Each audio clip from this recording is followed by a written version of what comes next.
We be live! Hi everyone. It's We're going to be happening. covering the news on atheism. Look at my new mic.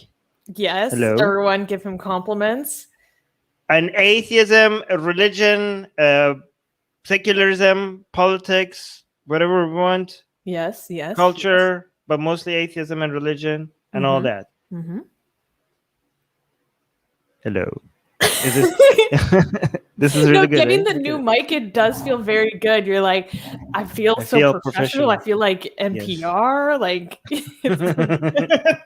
podcast, bro. yeah. Oh my god! All right, so can we clap for the first news? Only after we say Bismillah. No. What? Oh, because gospel saying in the name of God, the merciful, the compassionate, to get us started. Yes. So let's clap for the first news because it's the first news, and also this is a wild story. Wait, is it the Texas one? Yes. Yes. Okay. First news. Texas judge rules Sharia divorce proceeding must be observed.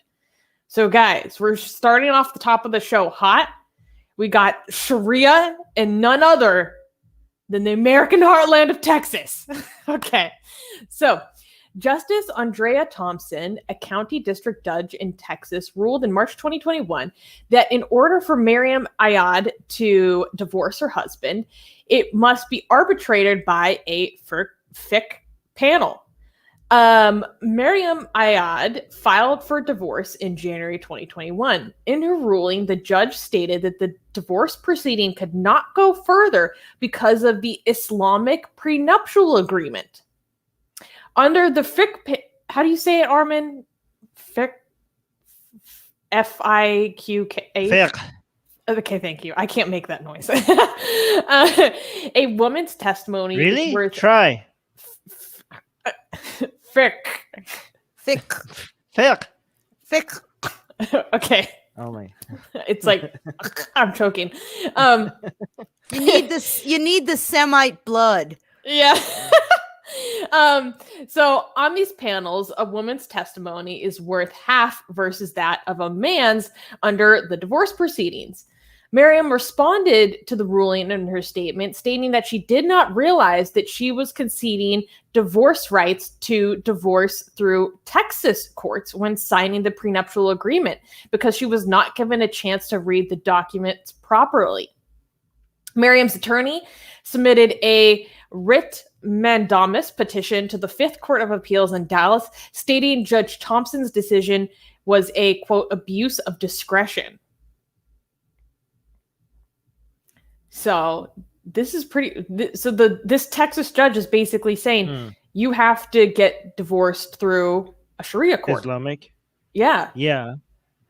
I mean, I don't know what to feel about this because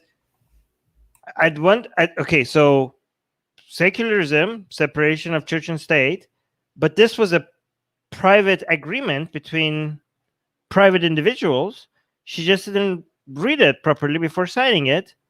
I mean, I don't know. Okay, Rivka, I'm not a legal expert. Somebody help me out here. Well, so here's what I'm confused about. The Islamic Council or the Ummah, whomever, cannot issue a marriage license. They can sign it, but that is a state function. That is the function of the state of Texas. That is who does that. And that is where divorces, that's the provenance of them. You know, the divorce is in their court. So what I don't understand is why a prenup that would be legal in a Texas court of law for any other reason, if it's got a religious component, then all of a sudden it negates the statutory rules around divorce.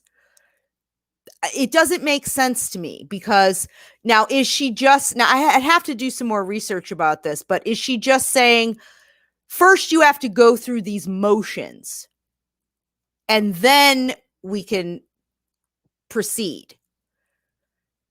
But I don't know that if the Islamic court says, no, you can't get divorced, that the state would then abide by that ruling, because they don't control that particular statutory rulings. They don't make the laws about what a marriage is, what a divorce is, what are the grounds for divorce. You know, you have to do all of that with the state. The state has a vested interest in it. That's So, a very good point.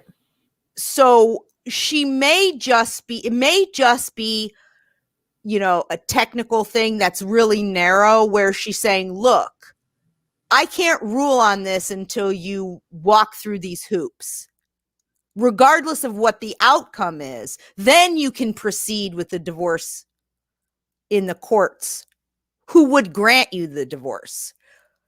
Because it seems to me it doesn't matter what the Islamic court rules. If they say, no, you can't get divorced, well, that's not their provenance. They don't get to decide. You know, now, I don't know if one party contests the divorce and then what happens in Texas. You know, do they have no contest? Do they have uncontested? I don't know what the rules for that particular thing is, but she should still be able to apply for a divorce and take him to divorce court, regardless of what the outcome of this Islamic council is, because that's not the one who decides. They don't grant, only the state does. So it may be that she's just saying, do this because you said you would, and then we move on to the next stage. What if a condition of the prenuptial agreement is that the decision of the panel has to be honored? Now, see, that to me seems like that is, then you're in some kind of strange gray area, because there are some things that you cannot put in prenups. And one of the things that you can't put in a prenup is something that's illegal, stuff about child support in certain states. Now, I don't know what Texas's laws are about that, but if the condition of the prenup says that you have to abide by a religious ruling, then why would you be married legally anyways? Because that is the state that you know, has that vested interest. You can get married religiously and not be married legally, applying for the license, paying the fee, getting the benefits that the state confers on people who are married. All of those things are government vested interest. So it seems to me that that part of the prenup would then have to be litigated as well. You know, I think it's interesting that she's mostly focusing on that she didn't know what it said, rather than is it valid in terms of the statutory value of this, in terms of how you signed get a something divorce. you didn't read and you didn't understand. Not only you should have read it, you should have hired like a legal expert to read it with you before you here's signed the it. other thing, though. Here's the other thing is, so contracts, again, are also subject to the laws of the state, what you can and cannot do, or what is enforceable, etc. So even though this is a religious contract for marriage, there's still rules which surround that the state has codified. So it seems to me that if the marriage is actually a state function at the end of it, and the state is the one who grants the divorce, the state is the one who issues you the marriage license, etc., then it doesn't make sense that a religious contract can trump the rules of law within whatever those contract rules are, or whatever those divorce rules are. Yeah, I think, well, Armin, what were you going to say about signing a contract and that kind of thing? I don't know. I just think, like, if I don't know because okay, guys, none of us are here are legal experts, so just please keep that in mind while you're listening to us, okay? So we might be completely wrong. I just assume that if you write in your what is it called, premarital agreement or whatever, that if I don't know, you agree here that for us to get divorced, we're gonna go in front of the mirror and say Bloody Mary 3 times, and then when the ghost shows up, then she's gonna be the one that recognizes our divorce and all. And then you read that and you sign it, and you go to court, and the court says, "Well, here you said you have to go in front of a mirror and say Bloody Mary 3 times." I don't think the court is recognizing the authority of the ghost by saying that, well, this is what you're gonna do. So you know what I mean? Like, It's I know actually separation. It's actually acknowledging the authority of the contract. Yes. Okay, I get what your point. So this is not the court recognizing the authority of Sharia. This is just something you guys agreed with each other. Like, so this is what you said. This is what you signed. So I don't know. Yeah. Well, it's really interesting.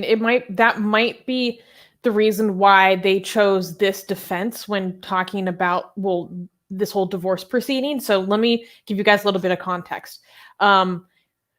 In response to this ruling, Miriam stated that she did not realize that she was conceding rights to divorce through Texas courts when signing the prenuptial agreement. The first time she saw the documents, which was the marriage contract and the prenuptial agreements, was during the wedding ceremony itself. Miriam claimed that she was not given a chance to read the documents properly and could not identify what types of documents that she was signing. Her family told her that the papers were just ceremonial.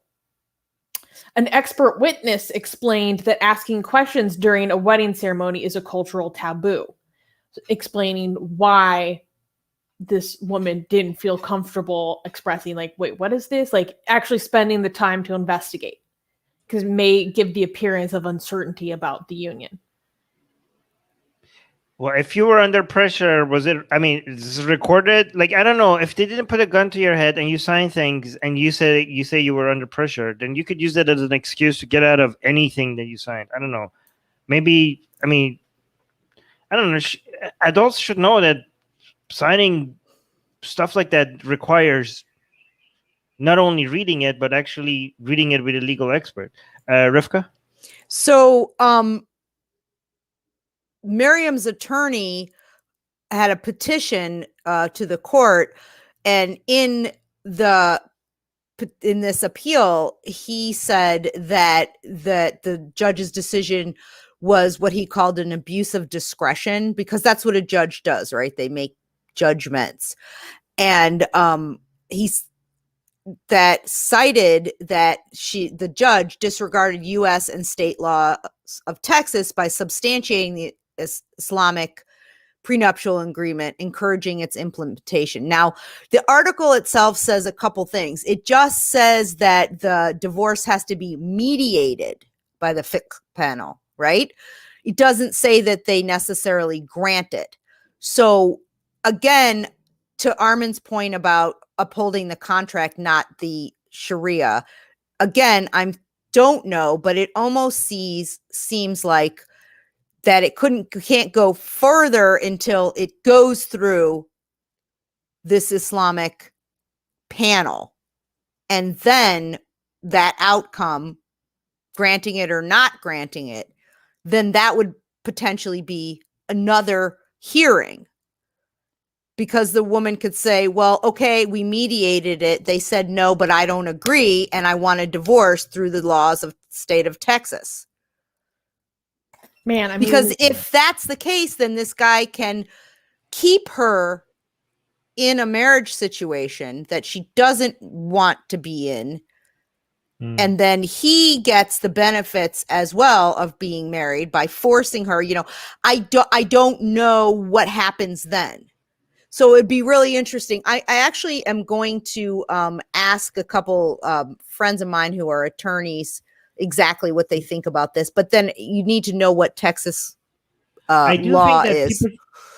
I do think that people should be able to get away from the people they don't like more easily, but this should be like for all divorces, not like if if not just for this one. Like, I don't think like there should be in my opinion, there should be a general rule where there's like nothing that could hold you in a marriage. But I don't think like if this is if premarital agreements work, in this way, right? We shouldn't make an excuse like, oh well, this is Islamic now, so because we're so scared of Islamic stuff. Now we should like have a different standard for this one. Like if there's a problem with this contract that is making this woman's life miserable, then there's a problem with all. The fix needs to not be just because for this one because it's Sharia related. The fix needs to be on all of them in general, right? I'm also in favor of making like marriage contracts like temporary. So if you're like. So the divorce are automatic unless you go and renew it, so that people don't have to go through divorces. They just have to not file for the renewal of their marriage. So making it actually work to keep your marriage rather than work to get out of the marriage. So anybody who doesn't like to be in a marriage doesn't go bankrupt if they want to get out of something. All they have to do is just not renew a marriage. I think that would be more ideal if like marriage contracts were just like 5-year contracts. Susanna? Oh, Armin, just a note, when you lean that far over, I think you're going a little bit past your mic and your audio sounds like it's coming from behind. So just a quick How about note. now? Perfect. Is this better? Okay. Yes. I think that idea sounds great in principle, Armin, but I think because of the financial things, the child support issues, the issues of, legality and control of benefits that the state confers on you, all of those things, it would the renewal is just like very easy. It would necessitate having to go through the courts because, I mean, this is what people fight about. People fight over, well, I put you through school, so I'm entitled to half of this money because I didn't work. There's all these levels of it that we can't even. All right. So, but in this thing too, in the revised order in June transferred the jurisdiction of the divorce to the Islamic Association of North Texas, which that makes me question again what we were talking about in the beginning about jurisdictional authority, because the Islamic Association of Texas does not actually grant the marriage. They solemnize it, an imam could, but the state is the one. So the state actually has the jurisdiction when it comes to a legal divorce. So we do need to, guys, all of this. Okay, guys, we do need to move on to the next news because we've been spending so much time on this. All right. I saw some comments that would have been interesting to answer, but I just highlighted them. Because we spent so much time on this news, we're just going to move on to the next one. We'll try to keep it shorter, so if there are comments in the live chat, we could answer them as well. Well, not on this next story. Okay, Mega, you didn't understand what we're saying. You're not even listening to what we're saying. We didn't recognize Sharia. Like, oh my God, like you guys are recognizing Sharia. You're not listening to what we're saying. Yeah. And I have no problem admitting it. That's a joke, guys. That's a joke. Don't go crazy on us. No, actually go. It doesn't matter. But the butthurt is amusing. Can I clap for the next news? I mean, yes, because it's clap. It was not successful. That's why we're clapping. Next news. Iranian government plotted to kidnap women's rights activist Masih Alinejad. So this is possibly the biggest story to come out in my world for quite some time. On July 13th, an indictment unsealed by a New York federal court says that the U.S. Department of Justice has charged 4 Iranian intelligence agents with orchestrating plans to convince an Iranian journalist to visit another country planning to kidnap her. Masih Alinejad, a Iranian-American journalist and notable anti-hijab activist based in Brooklyn, New York, is the target of the alleged kidnapping. The indictment presented detailed descriptions of how the Iranian agents planned the kidnapping with surveillance activities conducted online by Iran's intelligence team and surveillance led by private investigators in the U.S. Masih has lived in New York since 2014 after escaping from Iran in 2009. Masih is a vocal critic of Iran's oppressive and inhumane treatment of women, calling it the nation's biggest weakness. All right, so I just want people to understand that if this was successful, if Masih Alinejad was kidnapped and then taken to Iran, she most likely would have been executed. And by executed, I mean hanged slowly until she died. Okay?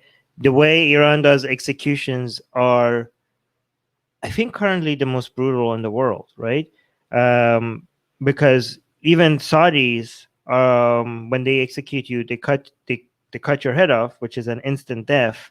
The way Iran does executions, I don't think people understand when they say they get hanged. It's not the same as you see in, Western movies when, cowboys and stuff.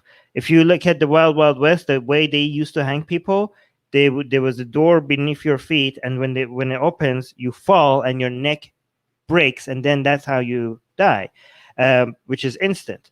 That's not how Iran does it. The way Iran does it is that they put the rope around your neck and they slowly lift you, and you suffocate slowly, sometimes very slowly. There are reports of people chewing their own tongues while from the pressure while they were being hung, right? And just so that people know that this is not just guess, another reporter, Ruhollah Zam, was kidnapped. A French resident was lured into Iraq, and then who was a reporter who reported against the Islamic Republic of Iran.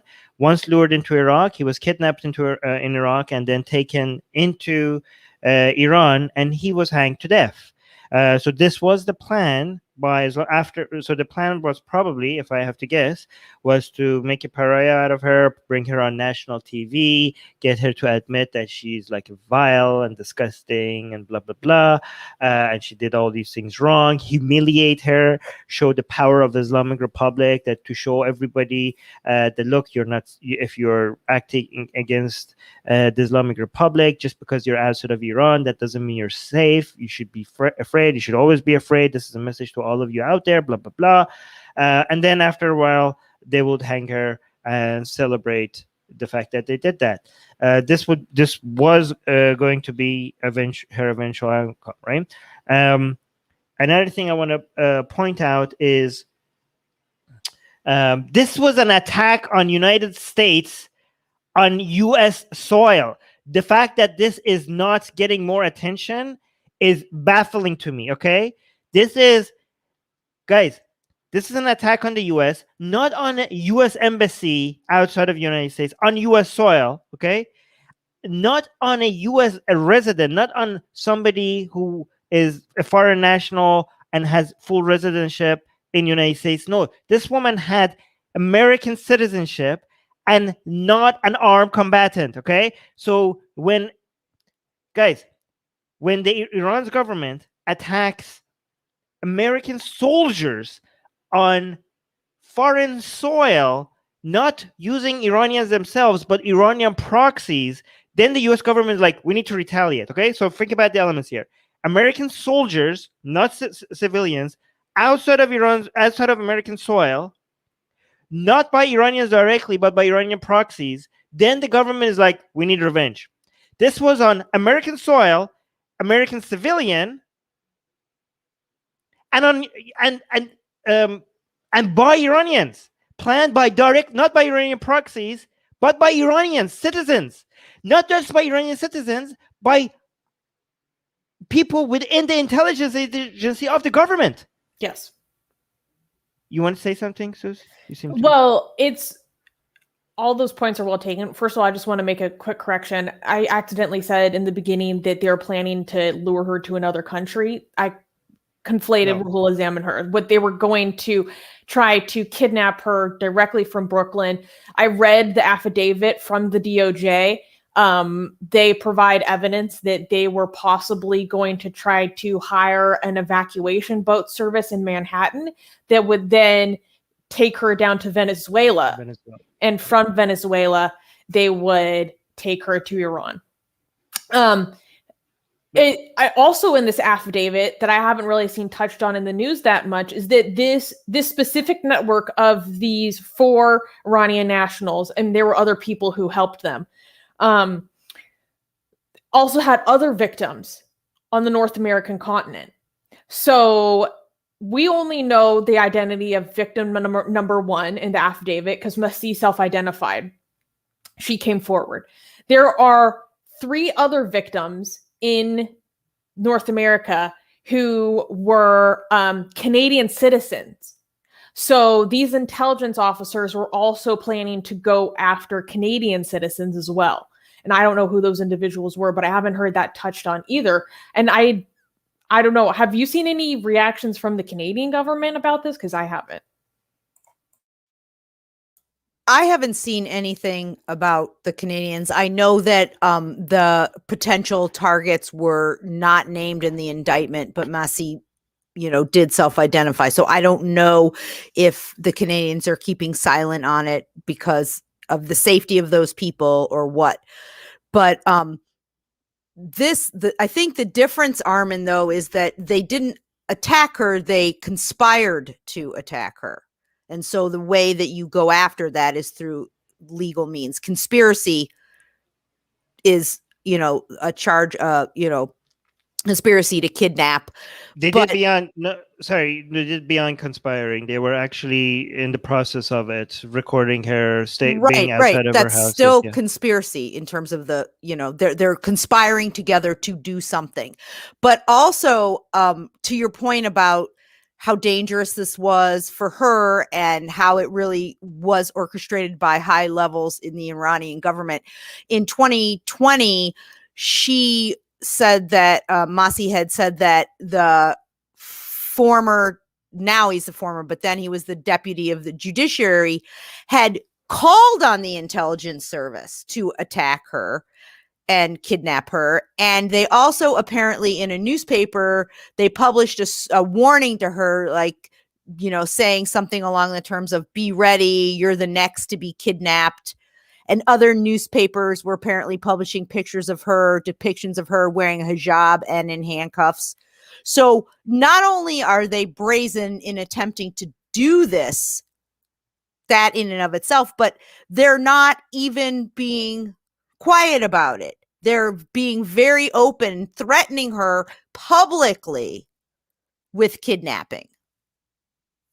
That's what's very important. So one thing that Armin didn't touch on is that Masih actually, not only is she an American citizen, but she works for the American government in her capacity as a news presenter for Voice of America.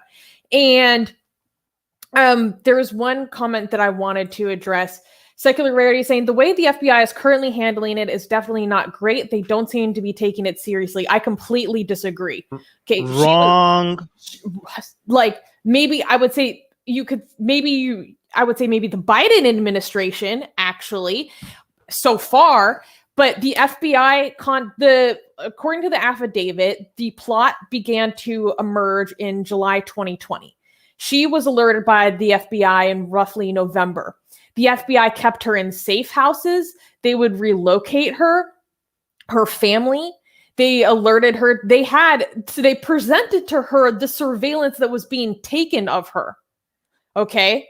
So this was on their radar. They're still protecting her. In the article that we have footage of them outside of her home. So I completely disagree. I don't know. I'm led to believe the FBI was incredible on this. The FBI was like, the fact that they were so on top of this, they caught this. Just compare what the FBI did compared to France and the way that they protected Ruhollah Azam. Guys, failed to protect him. Failed to protect him and failed to even stand up for him after. Okay, as much as I am disappointed with the Biden administration when it comes to the reaction. I mean, I understand what the politics behind it, right? The Biden administration response to it, it was way below what we want. However, it was way above what France did when Ruhollah Azam was kidnapped and executed. Like, Masih Alinejad, as she wasn't even executed. The plan even failed. But the reaction of the White House, even though it's far below what we want, it was far above what France did after even Ruhollah Azam was executed. Like there was no reaction by France and no protection of their own resident. Okay, so and also like the relocation of Masih Alinejad was planned to just see if they're constantly, the people who are trying to find her are following. Like it was all extremely well planned, more than 8-month operation. United States, you criticize Biden administration, but the FBI has showed the superiority when it comes to protecting its citizens and residents and the level of operations. Like this is like, guys, this is not when your government stops something from happening rather than just reacting after it happens, like rather after when they instead of like when somebody does something malicious and then the government comes and finds the people who did it and punishes them and captures them, that's already like, okay, they're doing something about it. This is way beyond that. US government is like, no, we're one step ahead of our enemies. Like we see it coming and we plan ahead of time.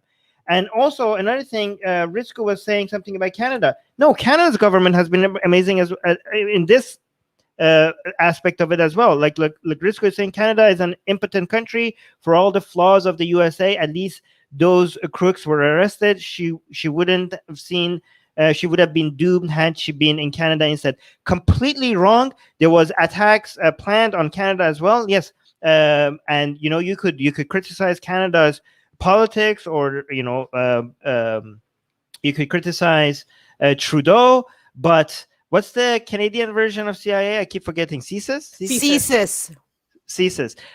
Those people are on it. Those people have stopped more attacks that were planned, and they managed to track them down before it happens and stop them as well. So Canada was very good at this as well. So you guys don't know what you're talking about. Like also like here on LinkedIn. By the way, we're live on LinkedIn as well.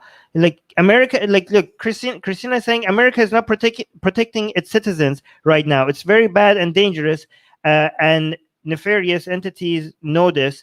And especially not protecting its women. You're saying this while we're reporting a failed attack on an American woman because of the protection of FBI. She's alive and safe because of the protection of FBI. They managed to stop the attack. What are you guys talking about? I don't understand, Suze. In fact, the affidavit goes into great detail about how they are not going to let a foreign entity, let alone one that is as hostile to our nation as Iran, infringe upon our citizens' right to free expression, no matter how much they dislike her free expression.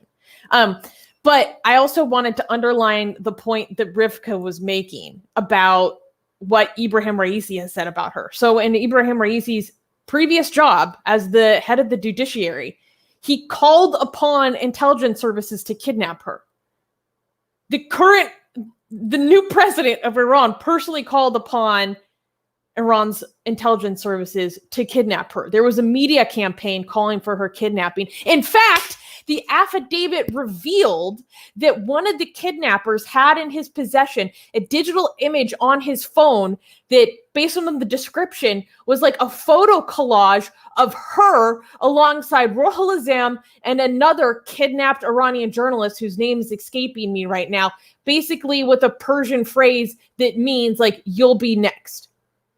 Like, it's so insidious what was going on here. It's crazy. And in terms of the protection and the status of the FBI, Masih, in several interviews that I've watched, has said how much she appreciates the FBI, how much it's incredible for her to feel protected by police, how it's like a new experience for her, because usually that's a bad thing. It's going to mean you're going to get tortured, based on how she was living in before 2009. But she has... Yes, but she has said that she is more disappointed by the reaction from the Biden administration, who she is demanding that she speaks to the president. And I want to address one comment by the rabid atheist saying the FBI is doing a good job, but the administration seems to keep playing the "we don't want to appear Islamophobic" card. However, good observations. No. This has nothing to do with Islamophobia. This has everything to do with the JCPOA. It is about nuclear negotiations. It's very frustrating because Armin and I were talking personally, and you're like, the talks in Vienna should be done. This is like cause for boots on the ground. Like, well, you didn't say boots, but you said war. Like, this is not about Islam. This is about the nuclear agreement. Yeah, and I mean, Masih said that herself about like, oh, instead of, coming down hard on them, they just keep wanting to make deals with these people who have demonstrated that they are not acting in good faith. And when she was talking about her disappointment with the Biden administration, but to what you said, Susanna, to everything I've heard, she's been very very much praising the FBI. And this is what they're great at. The FBI is really good at this. And also the thing about protecting American citizens, the United States, that's what we're known for. You don't F with our citizens because we will come for you. Guys, there has never been Islamophobia has never been an excuse not to go after Iran. Okay, so like, here's the thing: like when Biden administration attacked Iranian proxies in Syria, right? Because of the attacks on its military by Iranian proxies, multiple airstrikes. This was more aggressive than, like, a lot of people thought Biden was going to be soft on Iran, the Islamic Republic. However, Biden wanted to send a signal that the talks in Vienna about the JCPOA want to send a signal to Iran that that's separate from us. Like, we're not going to ease on you because we're having those talks. In fact, we're going to be more aggressive than Trump on you, because the retaliation, like when the red line when the Trump administration was in power was attacks on the embassy, by Iranian proxies and stuff like that. Apparently, the red line became a lot higher. For Biden administration, it was like, no, your proxies attacking American citizens, we'll see a retaliation. So Biden was even more aggressive against Iranian proxies in the region than Trump. So this idea of like, oh yeah, like excusing people for Islam because we don't want to seem Islamophobic, that doesn't seem to make sense. Also, it was never a line of reasoning that I remember, right? But another thing is that the reason why a lot of us are disappointed with Biden's administration is specifically because the retaliation and not being the seizing of the talks in Vienna. However, we could be disappointed, but we didn't expect that. This has been a campaign promise by the Biden administration. There's nothing that could stop that, right? One thing you could give credit to Biden to is that he is really pushing for the things that he promised. Like, people are like, oh yeah, Biden and Trump, there's no difference. They all want war. They're all going to do the same thing. They're going to make promises and then they're not going to do it. And then Biden came in like, oh yeah, we're moving out of Afghanistan. Like, he's like doing those things that people thought the progressives claimed that he wouldn't, right? With the JCPOA, progressives are unhappy because they're like, why is he still not in the deal? Not realizing that it's Iran's government that is making it impossible for the deal for them to go back to the deal, right? It's not Biden's administration. And this was a major campaign promise by Biden administration. So nothing like what the Biden administration wants to make clear is that we can retaliate in other ways. What the Biden administration is now signaling is that we will be tough on the Islamic Republic of Iran for their human rights violations, and whatever they're doing in the region, as much as we can, given in the broader context of us leaving that region, right? So within that context of us leaving that region, we will be as aggressive as we can. But the deal is going to happen. We are going to go do the deal because this is something that we campaigned on, and this is something that we're going to do. The only reason why we don't have the deal is because Iran's government is not letting it happen because they want the new administration and all that, right? So I'm not saying we shouldn't be aggressive on the Biden administration for still talking to Iran after all this, because this was an attack on their citizen and they're still negotiating with them. We have to call them out on that, but we didn't expect anything else. This is something that was a major part of Biden's administration promises in his campaign. I have some other things to say, but you guys want to jump in before I continue? Oh, just the kind of to the point of like, Iran is the one not letting this deal happen. Like Masih was repeatedly saying, like, this administration or the United States needs to understand that this is the character of this regime, that isn't going to change. That this is who you're dealing with. And I thought that was a very cogent point, because it's like we have to stop thinking that there's ever going to be good faith here. Xerxes, I also wanted to highlight this, is saying, I just wonder where Kyle Kowinski is covering this news. I really want to see if he's covered it.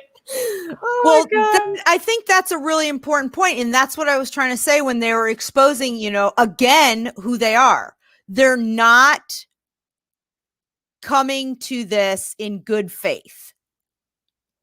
And they're going to keep doing all these other things. The Iranians, in the sense of the Islamic Republic. Yes. Not the people. Yes. The Islamic Republic of Iran, the government. So yeah, that's where that is. But I wish that, again, that Biden had a stronger response, but to your point, Armin, at least there was a response. And even though he may not have said anything, the FBI and all these law enforcement, they're a function of the American government. So they are responding because they are protecting her. They're foiling this plot. They're investigating it. They even did, somewhat of a sting operation. You said, Armin, how they moved her from one place to another to see were they really watching her. And apparently Masih said they even hired some American private eye to, do some of this Iranian government's. Yeah. So who had no knowledge of what the end game on this was. He was just, got hired to take some pictures of some lady, I mean, that person doesn't, like, how could you not know who this lady is? She's all over the news. But but it's very interesting because that means that one thing that you have to understand is that the Iranian government doesn't have as much assets in United States as they have in Europe, which is again because of the superiority of American intelligence compared to European intelligence. It's hard for them to smuggle the funds and all in the United States to be able to create that infrastructure within the United States. So they had to, instead of using their agents on the ground, they actually had to hire an American company that does private investigations to take pictures of Masih Alinejad, which is kind of pathetic. But last thing I want to highlight before we move on is comparing this to the world reaction to, guys, if you criticize the Biden administration as much as you want, but criticize everyone else as well, because at the end of the day, the governments respond to the demand of the public, right? The reaction to Khashoggi being kidnapped and murdered, murdered actually right on the spot, not even kidnapped, was extremely higher compared to something like this, right? And Ruhollah Azam was kidnapped and murdered. And so look at this. We have one journalist, Saudi Arabia, murdered. Okay. We have one journalist, Ruhollah Azam, kidnapped and murdered by the Iranian government, and another one attempted kidnapping and murdered by the Iranian government. The reaction is insignificant. Like, it's nothing compared to the price that Saudi Arabia had to pay monetarily, internationally around the world. It's nothing. Like, the outrage is not even there. right? Again, I'm not saying the reaction to Khashoggi was not justified. It was justified. More of that. It should have been even more, right? But Khashoggi, the reason why here's Saudi Arabia murders a whole bunch of people, hundreds of thousands, like in Yemen and in Saudi Arabia and other places, right? But Khashoggi got the attention because he was an American, not citizen, resident. Okay, Masih Alinejad is an American citizen. Why is it that, this is the problem with leftism in America right now? Okay, they seem to have a soft spot for the Islamic Republic of Iran, and they just go full on anti-Saudi. But when the Islamic Republic does same or worse things, remember, Khashoggi was murdered. Ruhollah Azam was tortured to death. Okay, so because the hanging and everything I explained at the beginning, right? But what? Like, where are you guys? Where are you? If this was if Saudi Arabia had planned the exact same thing, Kyle Kulinski and its likes would have been losing their mind right now. This would have gotten so much coverage, and they would be mentioning it forever. If this was Saudi Arabia. But when it's the Islamic Republic of Iran, nothing. I mean, I hope they cover it. But look at the coverage. The outrage is not even comparable. Sus, you want to say something? Well, I completely agree. I think the easy answer is because they're just like unthinkingly anti-American imperialism. So anyone who is our enemy is their friend or whatever. But I would just want to say really quickly that I applaud Masih for how she's been handling the situation. Guys, go check out our article that we wrote about this on our website, which is in the description, because I included lots of videos of her talking about this, because she is such an astute activist, because every time she goes and speaks about this, her messaging is so clear. It's so good. She uses it as an opportunity to tell more people about what happened to Ruhollah Azam. She uses this as an opportunity to talk about, mostly what she talks about is how she just is trying to tell the stories of Iranian people. Iranian women. She was holding up her phone even and putting it in the camera. Look at these moms. Look at these moms. Like, these are the real heroes. Like, this is who I want to give a voice to. This is why the Iranian government wants to murder me. It's because I'm letting you see what's happening there. Like, and I'm not going to quit. Well, these people are still need me to be their voice. Like, I think she's been handling the situation beautifully, and at the same time holding the Biden administration to account. Yeah, guys, two things about Masih Alinejad. Go ahead. Two things about Masih Alinejad, so you guys know who you're dealing with. When they told her that she can't leave United States for her own protection, first of all, she was like so impressed that police are here to protect her and not arrest her. Right? She kept on saying like because her history in Iran is like, when you see police, you're like, oh my god, I'm gonna get tortured. But now, like, oh my, the police is actually here to serve me. What is this? She was very cute about that. Yeah, but she also said that when they told her that she can't leave United States for her own protection, she cried because she was like, why didn't Ruhollah Azam in France get the same protection? She was crying for another journalist that was kidnapped by Iran and tortured and killed, because she's like, why did nobody protected Ruhollah Azam the way I'm being protected? Another thing you want to know about her to know what kind of a person she is. Right now in Iran, there is shortage of water, and there's like the shortage of water is like extremely drastic, and there was videos of cows in Iran dying from thirst and not having enough water, and she was crying for the cows.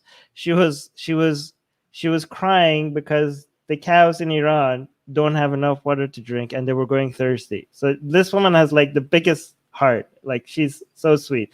And the Islamic Republic of Iran is terrified of her. Okay, this one little lady, she's like this one little lady and her poofy hair, her giant hair. I'm telling you, there is nothing that the Islamic Republic of Iran is more in fear of than this woman. This is the number one weapon that the Iranian people have against the Islamic Republic of Iran.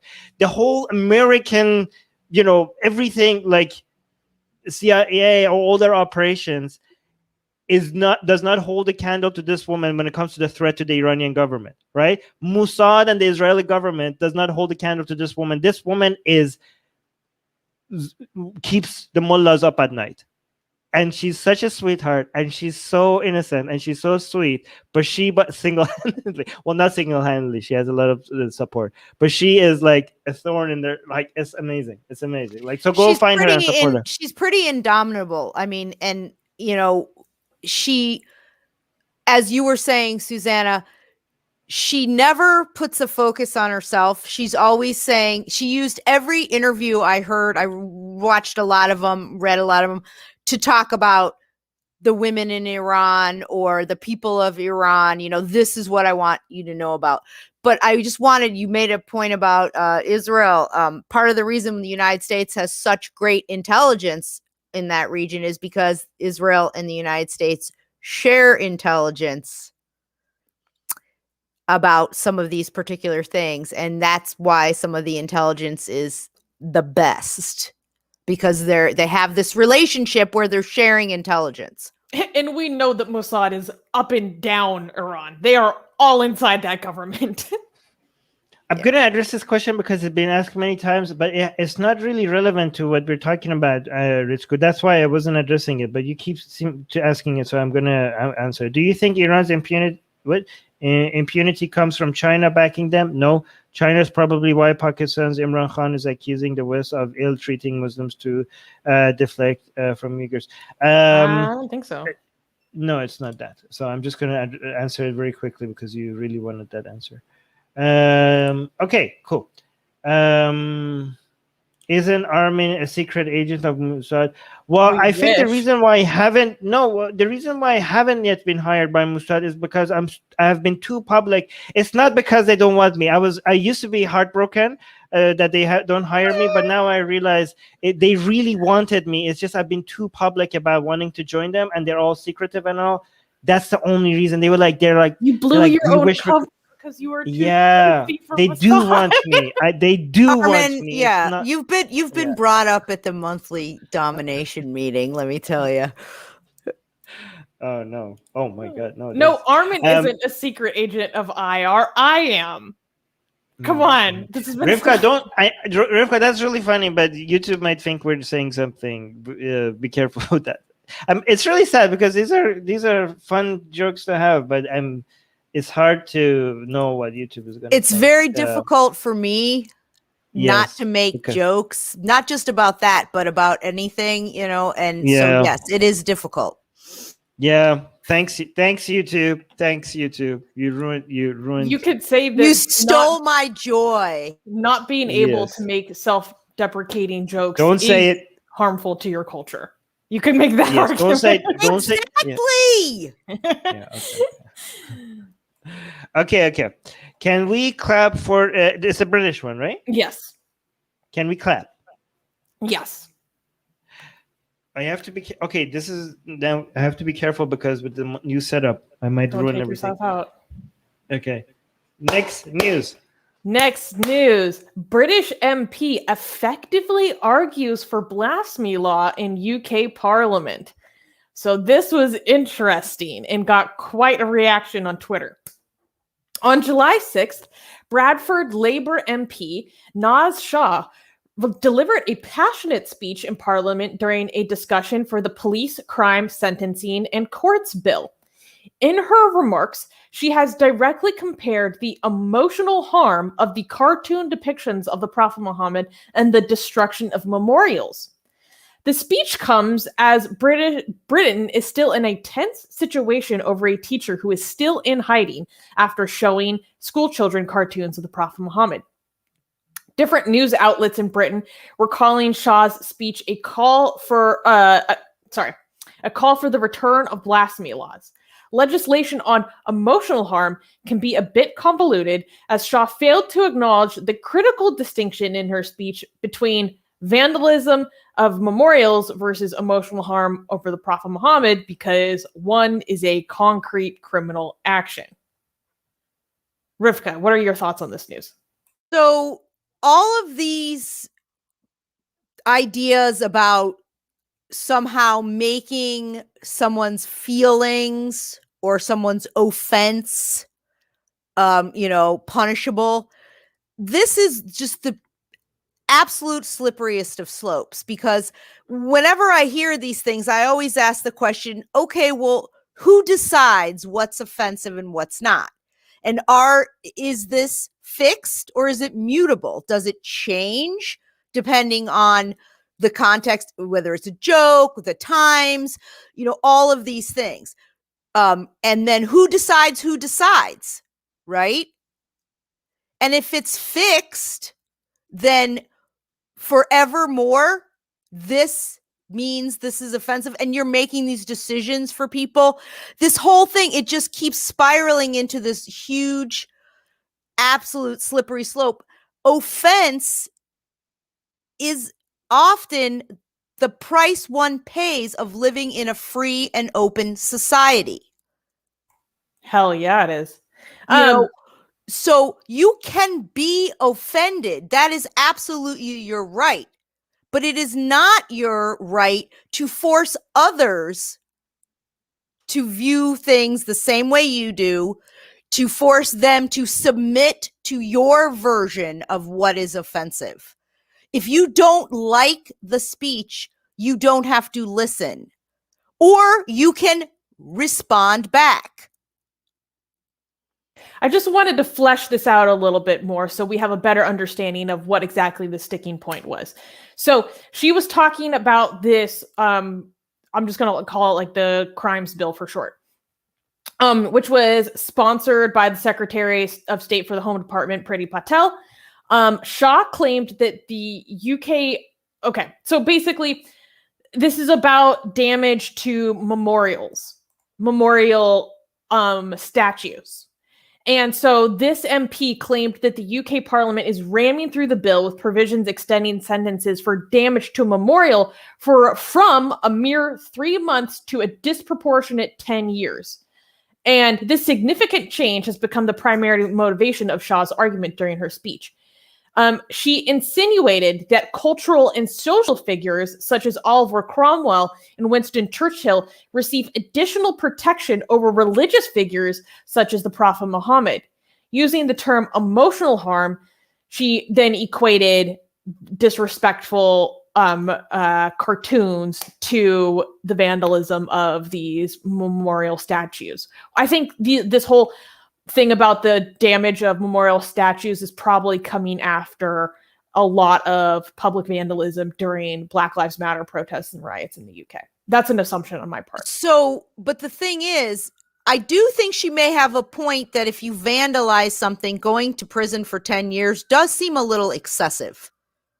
If someone's hurt, maybe then you change it. But, does the state have an interest in paying to keep someone in jail for 10 years because they sprayed, some obscene word across the base of a statue? That seems to be a valid point to argue. But to talk about the protection of these figures, within the discussion, I think that she's conflating it. They're not talking about protecting them as an idea or something you can't speak about. They're talking about a concrete act.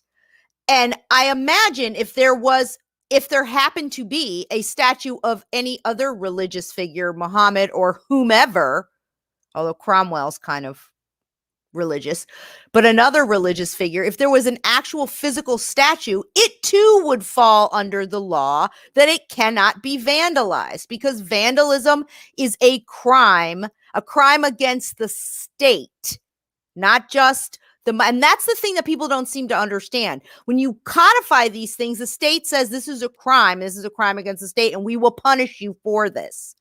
So someone saying something or publishing a picture that makes you feel bad is in no way the same as destroying an actual existing thing that is owned by and paid for and maintained by the government, which then means the people.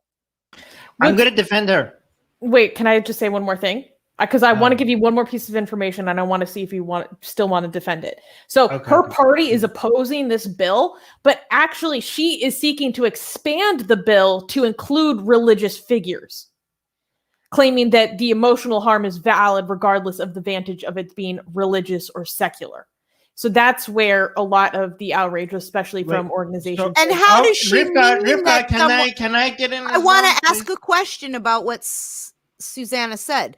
What does she mean include emotional religious figures? So if I draw a picture of a religious figure that hurt someone's feelings, I am now potentially going to jail, just as if I, smashed a statue and broke it. Guys, you really need to be able to cut things a bit shorter for other people to be able to speak as well. Suze, also please answer this while you're at it. What was the reasoning behind the increasing the punishment for up to 10 years, you said, for the vandalism? Yes, I'm not sure what the reasoning for the extended sentence was. I think this might be kind of a conservative knee jerk to a lot of the vandalism that was happening during the BLM riots of last year. That's a guess on my part, speculation. So that's a key part, because I would because sometimes some people suggest a bill or something, a law, to make a point about how unwarranted something else is. I don't know if this is the case here. I'm just assuming. I'm just saying. I can imagine a world where this would make sense. Okay. So let's say, for example, we're like, guys, this is not the same. This is not the same. Vandalizing actual property where taxpayer money has been spent on building something, this is not your property and you're destroying it, is not the same as your fifis getting hurt. Okay? Like, that's not the same harm. There's not, the damage there is not the same thing, right? So, however, what is the argument from going to 3 months to 10 years? If the argument there is because these are culturally significant to people, right? Or people have emotional attachment, like if the conservatives are like, this needs to be 10 years, not 3 months. Well, why? It's because of your fifis, right? It's because if this was only because of vandalism, then it would be 3 months. You guys have emotional attachment to this. So the fact that you want it to be 10 years is because you're upset, because your feelings are hurt that these statues are being attacked. So if that's now grounds for punishment, if your hurt feelings are grounds for punishment, then why stop there? Why not also make it the law to hurt people's feelings for, I don't know, Islamic related stuff? So this is the most charitable way I could spin this. What do you think? I mean, I kind of get it. I think she's trying to make like kind of a bad form of a secular argument, saying like, why are you privileging these figures over other figures? But then, I don't know, a lot of it is confusing to me, like this conflation between No, I made it very clear. The conflation was not that these are actual property, these are physical things, and offending people's religion is not a physical thing. It's only their feelings. The increasing it for 3 months to 10 years, because if it's vandalism, if it's actual property that you're worried about, then we already had the punishment for it. The fact that you're increasing it to 10 years is only because of your feelings.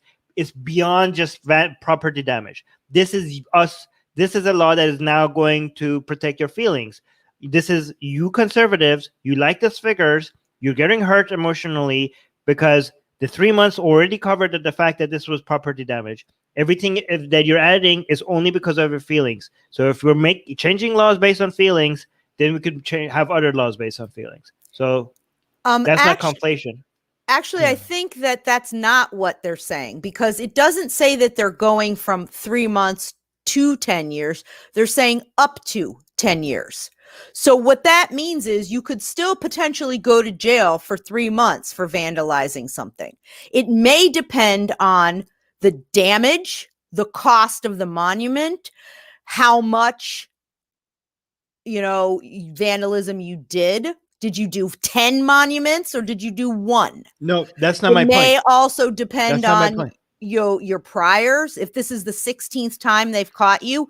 So I think that might be part of what they're trying to say. They also might be trying to send a message to everyone saying, we're not going to take vandalism anymore. So think twice before you vandalize something, because maybe it was a lower sentence, but now you could be punished more severely. So the 10-year suggestion, was that for just the statues, or like you could vandalize a billboard that has nothing to do with these figures and you could get 10 years? It's to a memorial, whatever that may be. There we go. My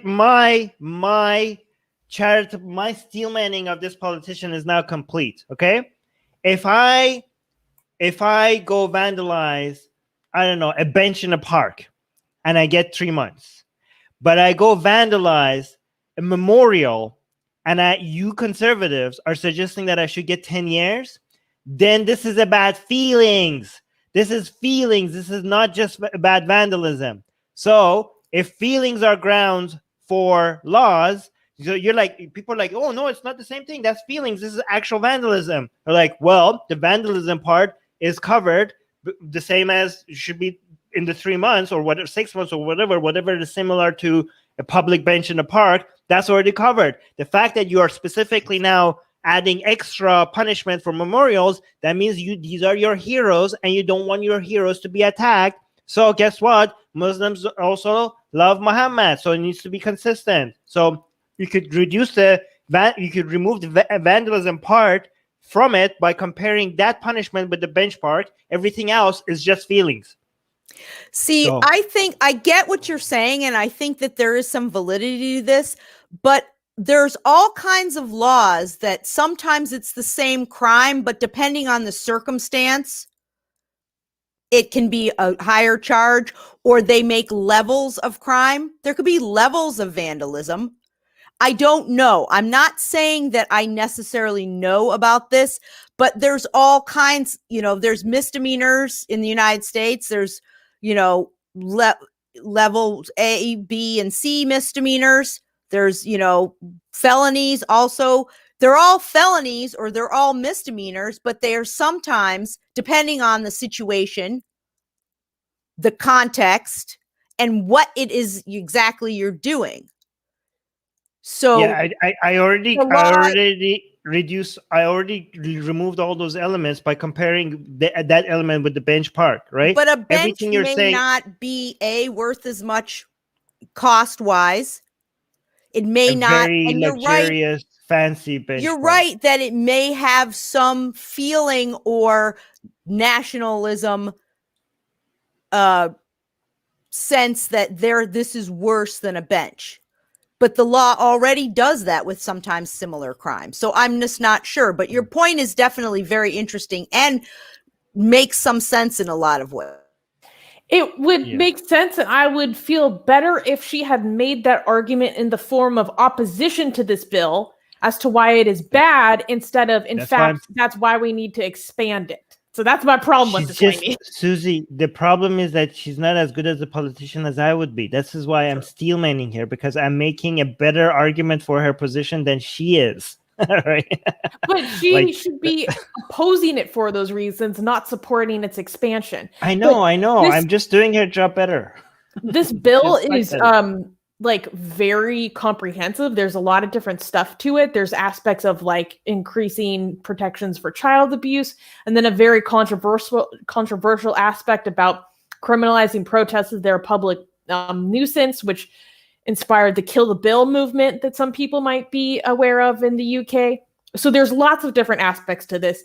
And this MP is a little infamous for making, constantly bringing up the Prophet Muhammad on the floor of Parliament. So she's very disliked for those reasons. But I also just want to quickly point out a comment that I also want to try to make sure that the Hindutva watching know that I'm a secret Muslim doing taqiyya, because I'm constantly doing steelman takes for these positions, just so that they could have something to work with. But go on. I just want to just call out this comment. Ritsuko is saying, if she hates blasphemy so much, she may as well return to Pakistan or whatever hellhole on earth she came from. Ritsuko, she was born in Bradford. She was born in the UK. Even if she wasn't, if she was a citizen, she gets to stay there and complain as much as she wants. Complaining, guys, even if she wasn't, first of all, as soon as she was born there, even if she wasn't born there, even if she wasn't a citizen, if she was a resident, she gets to stay where she wants because she has all the legal rights to, and no amount of complaining means that she has to go back. In fact, you are a better citizen if you complain more. You are a better citizen and a resident for your country the more you complain. Complain all you want. If you are complaining, you are part of, challenging the status quo and improving things. Even if you're on the wrong side, I still support anybody who wants to complain. Even if I disagree with them, complain all you want. Try to change things. She's a politician. Her job is to try to change things and make things better.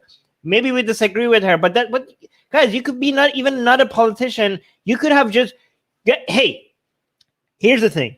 It could be your first day in United Kingdom. You just came from Pakistan. You just stepped on the United Kingdom. You're neither a citizen or a resident. On your first day, you get to complain all you want, and nobody can tell you you have to go back. You could complain nonstop all the time that you're in UK about everything, and nobody could tell you that you have to go back. You could be wherever you want, legally. All right. Cool. All right. Can we clap for the next news? Yes. Oh, wait. Did you guys have anything else to say? Sorry. No. We have a lot of fairly good news this week. Wait, let me look at this. Do you give the same rights to Tommy? What do you mean? Do we tell Tommy? Of course. What the hell? No, Tommy has to go back to where? No. He has to leave. No, we don't give the same rights to Tommy. Tommy has to leave United Kingdom and go. Well, no, yeah. We're gonna make him stateless. We're gonna make Tommy stateless. Yes. No, guys. He's gonna go chill with think before you say things. All right, clap for the next news. Yes. Next news. 11 convicted for harassing French atheist teen over anti-Islam views. So a lot of you guys have been, for the past several years, following the story of the campaign was called Je suis Mila. And this is kind of a little bit of a conclusion to it. On June 7th, a French court convicted 11 out of 13 accused of cyberbullying a French lesbian teenager, Mila, over her views against Islam on social media. She started posting videos regarding her opinions and critique of Islam when she was 16. Since her video went viral, Mila has received over 10,000 threatening messages, including death threats, sexual assault threats, misogynistic comments, and even hate comments towards her sexual orientation. She was forced to change schools multiple times and received police protection due to the severity of the harassment she endured. And she had posted so this kind of is a little bit of context. She had posted a video containing comments that would be deemed highly offensive to practicing Muslims in response to a boy who abused her in the name of Allah. Meaning like verbally abused. Later, she became a public figure in France as a symbol of free speech. The trial caught public awareness for being the first conviction of a cyberbullying case. So not only is this substantial in terms of the charges brought against these people, but also in terms of setting some precedents in terms of cyber security law in France, which I thought was interesting. Yeah, I support this. Oh, yeah, It's of pretty course. Yes, good. I mean, I don't know. Hey, maybe if I knew the details, I would be like, why it took so long? But just surface level looking at this is good. Rivka, what do you think? Oh, I absolutely support it. I mean, this is actually great that this happened, because now there's precedent if people cyberbully other people, threaten other people. And I think that we've seen some of these in other countries. I know in the United States and some other places where people have been held accountable, by the law for making threats on social media, not just, maybe what they used to, sending letters or making threats over the telephone or something. So it's a very similar thing. And the fact that they also demonstrated such damages to her. It's not, sometimes people bully you and there isn't necessarily such severe damages that you undergo. It's not such a burden to deal with it. The moving, all these, having to have the French police protect her. This is a cost. As a teenager, as a child, she had to relocate multiple times throughout her high school years. Like, this is your developmental formative period. That's just what like I mean. Gone. It's severe emotional damage, as well as the cost, not only to her and her family, but to the French government in terms of the protection that she has to receive because of these threatening messages and things like that, and these death threats. So yeah, no, bravo, France. Yeah, it's really interesting. So 11 of the 13 accused were sentenced to suspended prison terms of 4 to 6 months and fined around $1,800 USD. And what's so interesting is like that these were only a drop in the bucket of the people who went after her. Like, many of the others couldn't be found, right? But this is a statement from the judge saying social networks are the street. When you pass someone in the street, you don't insult them, threaten them, make fun of them. What you do in the street, don't do in social media. And Mila said, I was expecting worse. And honestly, we won and will win again, because what I want is that. United, we will never give up. We will continue to fight. She added, what I want is that those who harass to be considered a plague and ought to be forbidden access to social networks. Those who cyberbully, threaten with death, deprive one of their freedom, and incite one to suicide. I never want to see the victims blamed again. Because there were a lot of people who blamed her for what she experienced because they said, you shouldn't have said that. Right. They said that she was being deliberately provocative. And so therefore she, gets whatever the results of that are. But the thing is that the nation of France gives citizens the right to be provocative. You don't have to like it.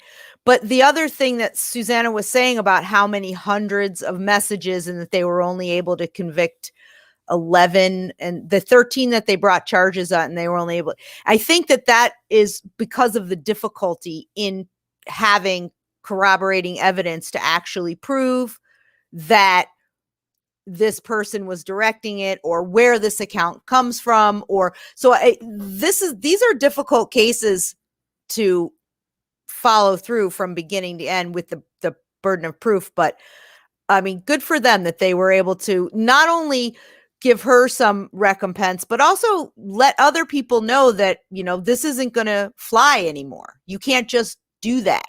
There are consequences. So did Susie just say that the judge said that you don't get to make fun of people on social media? Wait, Susie, she's back. Hold on. Let me ask her. He did say that he was, but I think that he was using that in terms of saying you threatening people on the street, or assault is the threat. But he did use the words, don't make fun of them.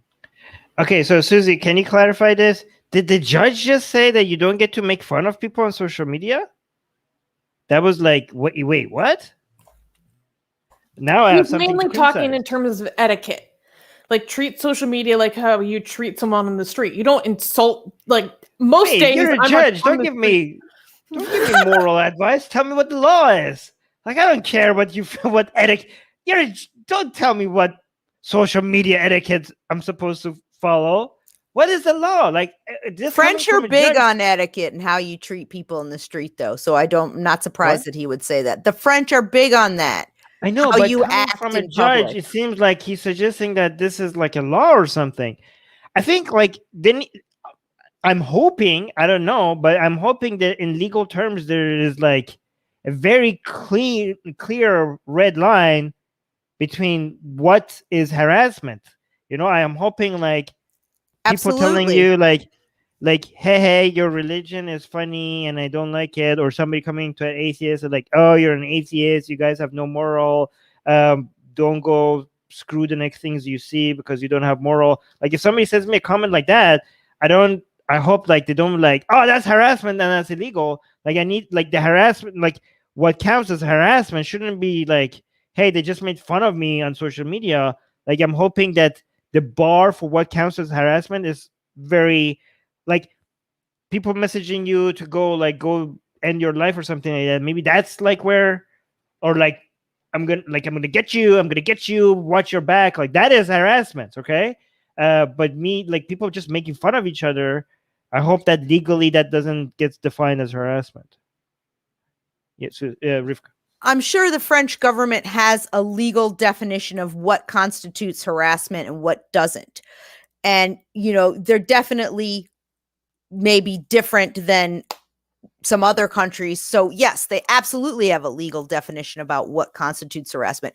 But when he was making this statement, I don't think that that was part of his decision. I don't think that those sentences were necessarily, I could be wrong, what he wrote in the decision when he found for Mila and against these other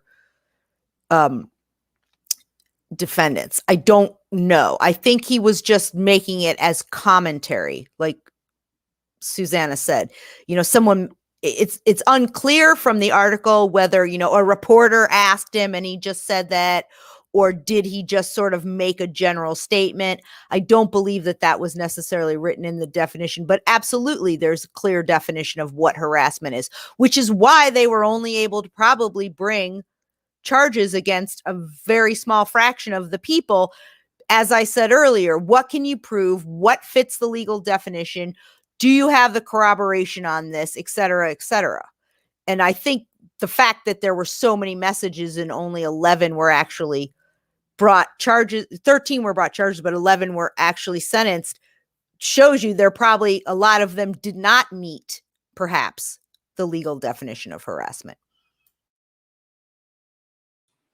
Very well put. Okay, this next news is so funny. It is so funny.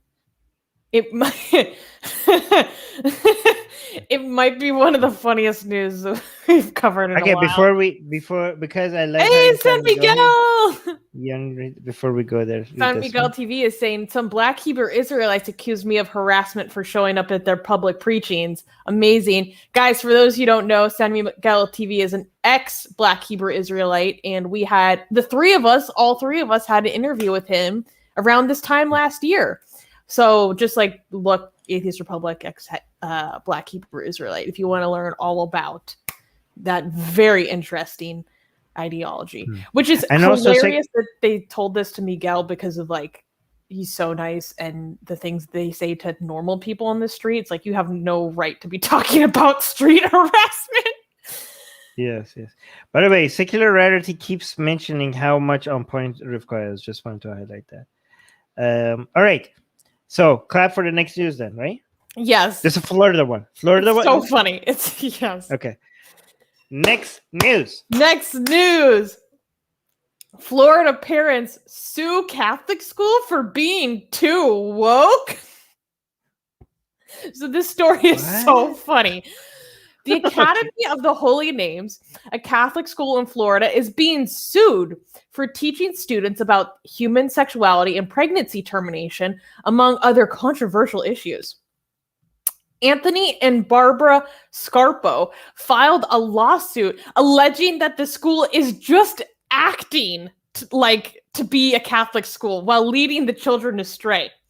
The Scarpos said that their older child just graduated from the school, but they pulled the other one out because of what was being taught. They objected to the Catholic school's efforts to teach about racism. The Scarpos listed 13 counts against the school, including breach of contract and fraud. They're suing them for being fraudulent Catholics, basically. They also demanded that the Academy of the Holy Names stop identifying itself as a Catholic school. I'm pretty sure the judge is going to throw this right on out. It's so funny. And in this lawsuit, they include pages and pages of emails from other pissed off Catholic parents who are really pissed that they teach about like LGBT kids in the school. Here's a quote. One of the issues was that the school wasn't anti-LGBTQ enough. Quote, on the blackboard at the entrance to the school where all ages pass, the complaint says, the defendant academy explains how to be a good ally to the LGBTQ individuals, but utterly fails to put in any part of this explanation into perspective with mainstream Catholicism. So the Wait, before you start, Rivka, these people are basically suing because they're teaching your kids not to be hateful and accept people. Yes. And they're basically their definition of woke is just being a decent human being that doesn't go and hate on people because of the way they are. I mean, at this point, like, you should just ask yourself, just ask yourself. Are we Okay. the baddies? So the fact that they're saying that they're fraudulent Catholics, so that, how do you prove who, when you're a Catholic, you self-identify, they're saying we're Catholics. They may get funding or, whatever it is that comes through the diocese of theirs. So that legitimizes them. And if you perceive someone to be not doing what you want at a private school, the damages or the recompense that you get is that you take your kids out of the school, go somewhere else. You have the choice. You're not forced to be in this school. And I think that it's interesting where they also said that the fact that they raised all this money for the school and now the school is doing these terrible things has besmirched and harmed their reputation. And they also want them to stop saying they're Catholic school. But they are sponsored by the Sisters of the Holy Name of Jesus and Mary. So that is some Catholic organization. And I find it really also that one of the counts that's against them is against the Florida Catholic Conference because they accredited the school. This is, to me, seems like one of these nuisance value lawsuits, that this is what this is. It's a nuisance to the Catholic school. And from what I can tell, I mean, I can't imagine that a judge would actually even, deign to listen to this nonsense. I mean, it seems like it would just be thrown out. And I'm not sure what kind of standing they even have. They chose to go to that school. They made the decision to pay for it. If they don't like it anymore, stop going. And I'm sure that there isn't any kind of tuition reimbursement in the contract. So too bad. And which is what they want. They want money back on their tuition. But it is Florida, so you do never know. They are suing the school for $1 million.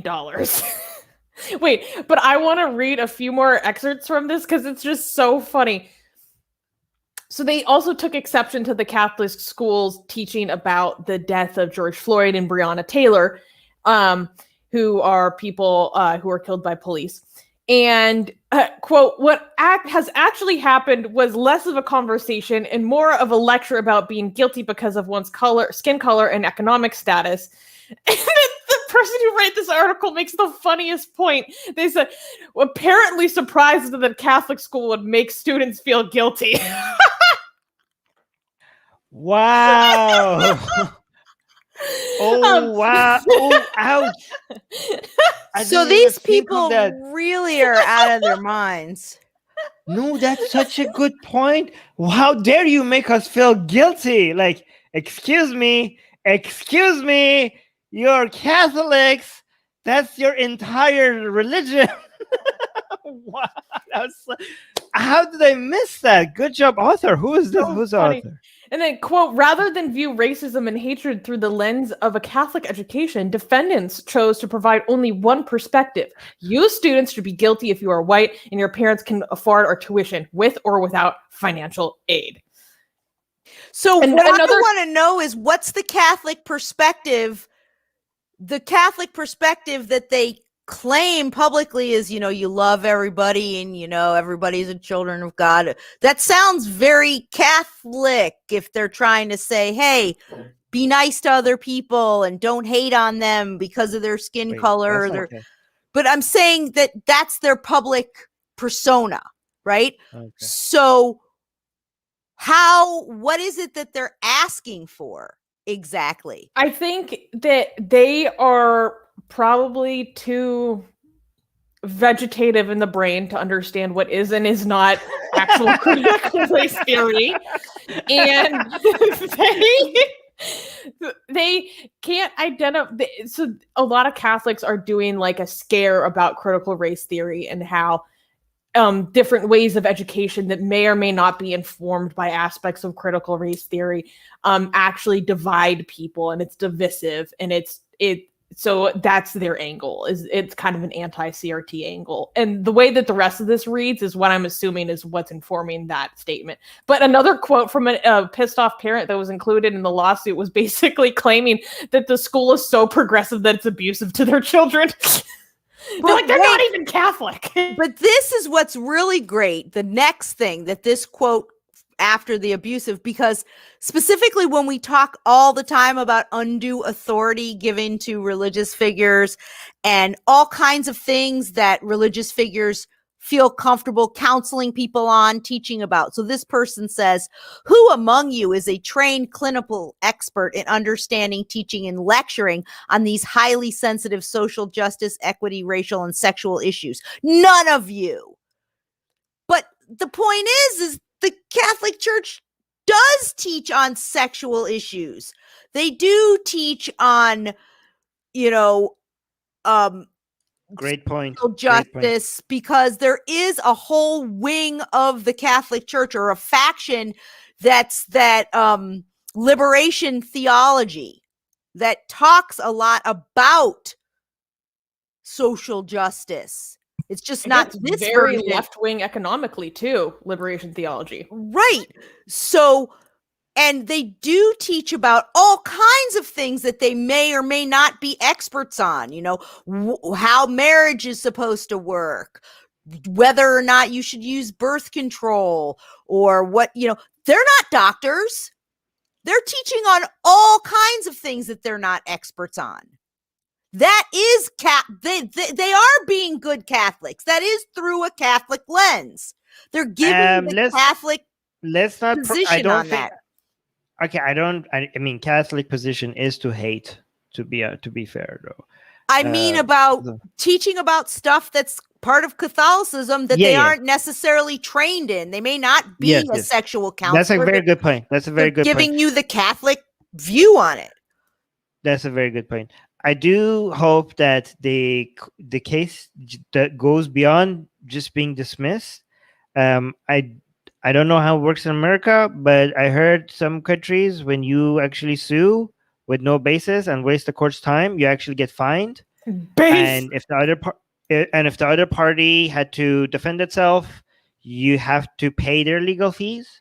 That's I hope he does force them to pay the other legal fees. I hope that not only they get no money, but they actually have to pay the legal fees for the school, because how baseless this was. They get to pay the Catholic Church's legal fees, which would be wait, really no, funny. I actually, never mind. You reminded me of something. I actually take that back. I don't want the Catholic Church to get any money.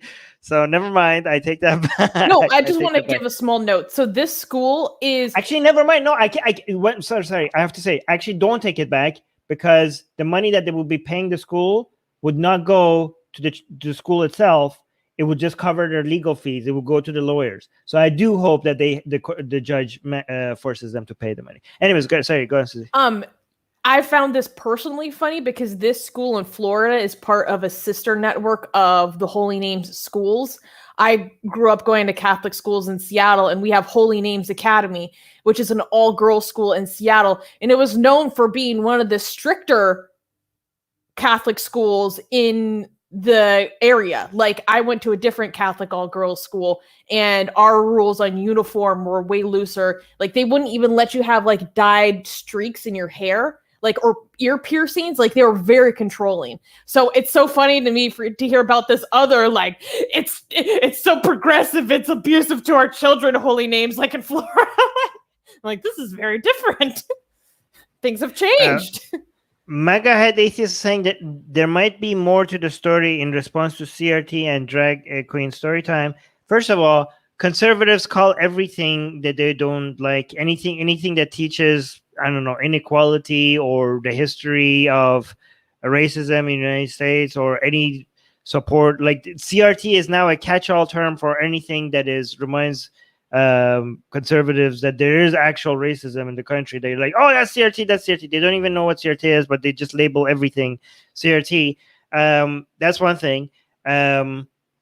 We are anti-woke school people, but what conservatives consider woke is just being a decent human being now. That's how it's being. What many conservatives consider what woke is just being not hateful and bigoted is now woke, apparently.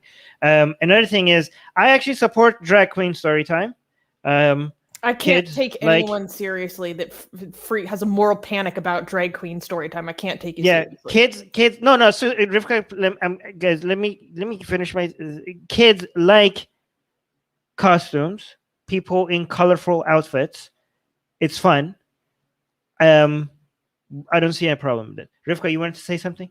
I was going to say to MAGA Hat that I guarantee you this would be listed in the indictment, or the suit rather, not the indictment, if there was a Drag Queen Story Hour, because they have got all kinds of things that they've brought up. They have brought up every possible thing, and I can't imagine that wouldn't be at the top of their list. So I really don't think that's not even the issue here.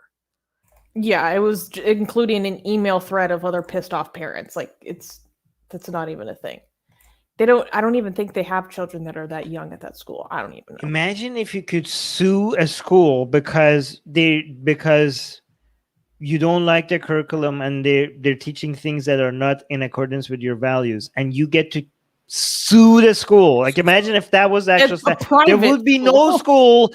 There would be no school standing. No school. The entire education system would collapse because no school would be able to survive angry parents.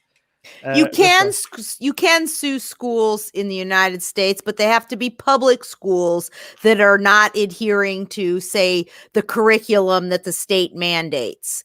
That's right. Exactly what's going on in and even if they're private schools. I specifically said, imagine if you could sue schools just because you don't like if their teaching doesn't match your values. Obviously, you should be able to sue schools because it's a law that children get specific base skills like math and writing and if the school is failing, you're right. They should be able to sue. But if you're like, they're teaching values that I don't like, I get to sue, then I don't think schools will be able to survive. Go on, Rivka. People will sue schools sometimes because they'll say that the teacher, and this is our public schools, the teacher saying stuff that goes against my values because that's not in the curriculum, or the community didn't vote for these things. But these are American public school systems, which are all different in every municipality. Now, a private school still has to adhere to some state laws about minimum amounts of, education for certain subjects. But a private school doesn't, they can pretty much do a lot more of what they want. Because the point is, if you don't like it, go pay someone else. Exactly. Yeah. That's actually very. So that's exactly the point. Yeah, it's basically the same as like you going to a restaurant and not liking the food, and instead of just like leaving a bad review, just suing the restaurant because you didn't like the taste. You could just go take your money somewhere else. I sue you. No, very, very. The framing of it is very well put by Rivka. It gives us a lot of context. Can we clap for the next news? Yes. This is the UK one, right? Yes. Okay. Next news. UK's Methodist Church allows same-sex marriage and bans conversion therapy. So I thought this was interesting because I have to monitor the headlines for the news that we pick. And I've been seeing these developments, and I wanted to kind of cover two topics in one story. There's been a lot going on with the Methodist Church. In a conference held on June 24th to July 1st, the Methodist Church, the second largest Christian church in the UK, voted to allow same-sex marriage, defining marriage as between two people. The church also voted to ban all forms of conversion therapy. A provision was added allowing any officials not to perform a same-sex marriage if it's, quote, contrary to the dictates of his or her conscience to do so. Basically, they allowed an exemption, so ministers don't have to bless same-sex marriages. In this memorandum, the church calls unto its members to refuse to participate in an offering of conversion therapy in any form. So they've also banned conversion therapy. After years of struggle in the LGBT community, these two major milestones mark a significant change in the culture of the Methodist Church. Can I reread that title for you? Let's do it, because this is why we're covering it. All right. So the title should have been UK Methodist Church continued to allow conversion therapy all the way to 2021 and had continued to ban same-sex marriage all the way to 2021. And they have started to become less horrible by a bit. Like they have caught up with the rest of humanity on some issues only now. And they don't deserve congratulations because they are way behind. Right? So, I don't know. At the same time, I want to be pragmatic about this thing. If people say that you need to like clap for them so that encourage other people to do this, right? So I understand, you know what I mean? If you want to be fair, then screw these guys for taking this long to catch up with the rest of us. But if you want to be pragmatic because you want to encourage more people doing the same, then I guess yay. Yeah, go on. I will clap because this is only the result of decades of activism from LGBT activists, that they have pushed the culture of the United Kingdom so far that even the second largest religious Christian denomination in the country has to acknowledge the legitimacy of their unions out of the fact that it's now a moral issue that will become a marketing issue if they don't fix this soon. That's how I see it. Yes, those are the actual people. These people have been forced to these positions by activists. It's the activists that deserve. Don't clap for the Methodist Church. Clap for the activists very good point by Susie. Very, very good point. Clap for the people that drag these people kicking and screaming to this position. That's perfect. Yes. It's the same thing with secularism and taking these churches are only forced into better positions because it's reached a tipping point within any given culture. They wouldn't have been moved to do these things otherwise. Right? It's why Armin talks about like religions aren't reforming. They're forced into these positions because they're losing. And they're losing and they have to adapt. I want to address this, go ahead, Atheist, without reading it, because we might get, in trouble with YouTube if I read it. Oh, geez. Yeah, that thing that you're saying, it's not happening. That's not happening. Blockers are the thing that happens, and they are done with a lot of provision, a lot of research, with a lot of oversight. But what you're describing, it's just conservative fear mongering. Rivka, did you want to mention anything about this? Okay, good. No, I mean, Truth it's all Forgets- been said. Okay. Suze, you want to read some I comments? also want to say that although we have our own reasons for disagreeing with aspects of this, I do think it is a positive, it's a good signal in general, like that we have less opposition in many ways to LGBT rights. So I think that's a very good thing. Like, the religious right, like, I don't know how right-wing the Methodist Church is, but just as an example, like, we want them to even take up positions that we support as well. Like, a majority of Republicans in the US now support same-sex marriage, right? Like, even though we don't, like we've said before, that we don't like when, say, there's a transgender bishop, because it's like actually legitimizing religious institutions, and they're trying to use the LGBT community to give them legitimacy or regain legitimacy or relevancy. I think this does generally signal a great change in attitude that will hopefully be replicated elsewhere, even though we have our own disagreements with aspects of it. Does that make sense? Absolutely. And I also think it's important to think about some people really like religion. They derive comfort from it. The socialization, the community. So if you have an organization, whatever that is, whether it's this case, it's religious, that the people who want to be involved in it feel welcome, and then can move that organization forward in terms of its thinking, which is what you said, then I think, sure. It seems like it has good aspects. It shows that they're feeling irrelevant, so they need to, pick up their game. And then it makes people feel more welcome. And then your point about now we have other people who are also allies in these particular arenas. Yeah.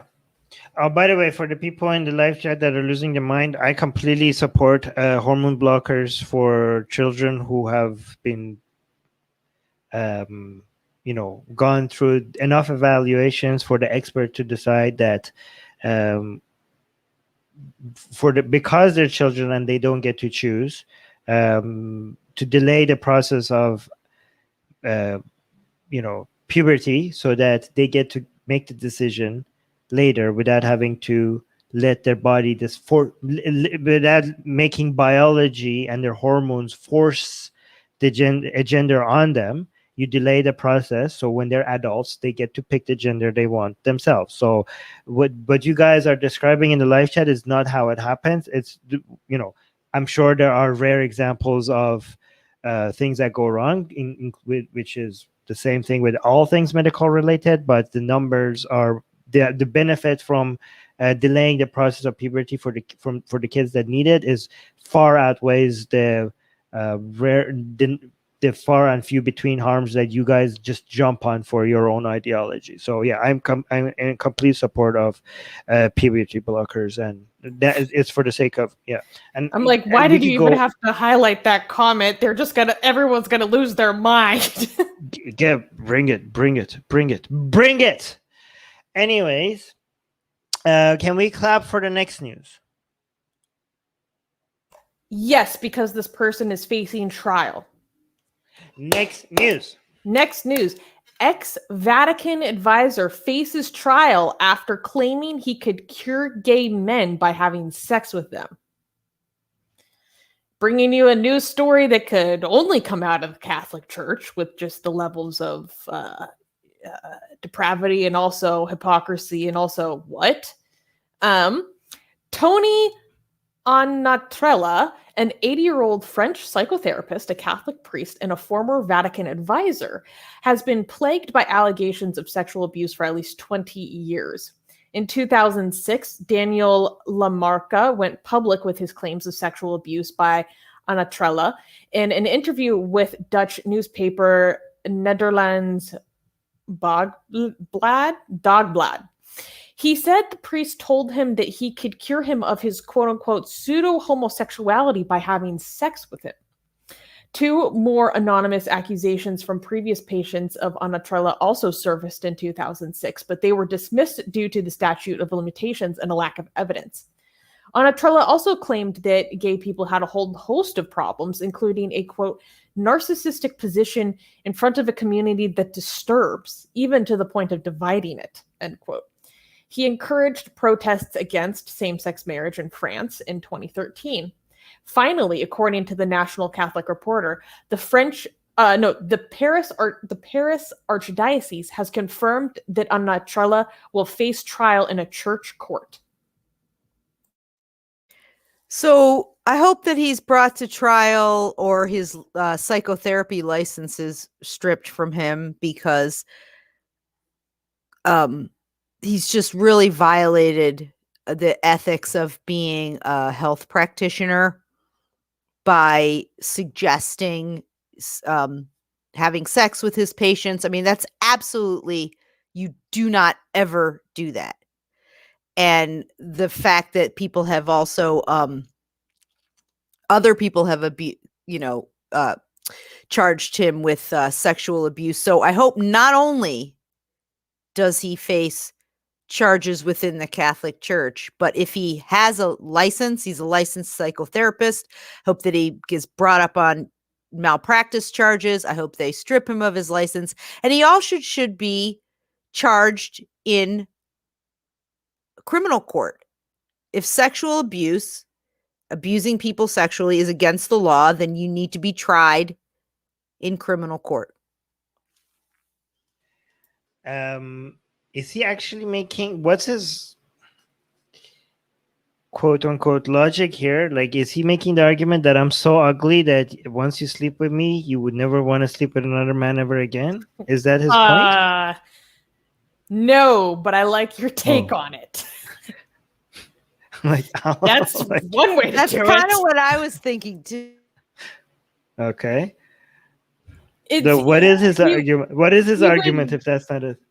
Just do the age-old creepy doing body therapy, aversion therapy or something. like he would use his body to cure their body with his hands, the laying on of hands and other extremities. Yes, in a way that was also. Is that actually what he said, or is, like, do you guys know? He does say body therapy, but I want to point out that there was another allegation of abuse, and this person was a former patient who was 14 years old. So it's not just adults; it's a pederast. Yeah, it's really bad, and it's just this. I don't know how there are individuals like this. For example, in 2005, Tony Anatrella was a key advisor to the Vatican on the banning of gay men from the Catholic priesthood. Like, granted, I'm just looking at his Wikipedia, so the highlight reel is almost exclusively in regards to same-sex marriage and homosexuality. Like, in calling it, like, more damaging than Marxist ideology. Like, this is his, I don't know. Just this kind of stuff drives me crazy. Like, when people use their own deeply internalized like trauma to then really screw up someone else's life because they can't just be honest with themselves and do the work to be okay with that. Also, homosexuality is not a disorder according to modern psychological and psychiatry standards. It's not a disorder. Now, he can have his Catholic views, which are reprehensible, Which is that it is objectively disordered.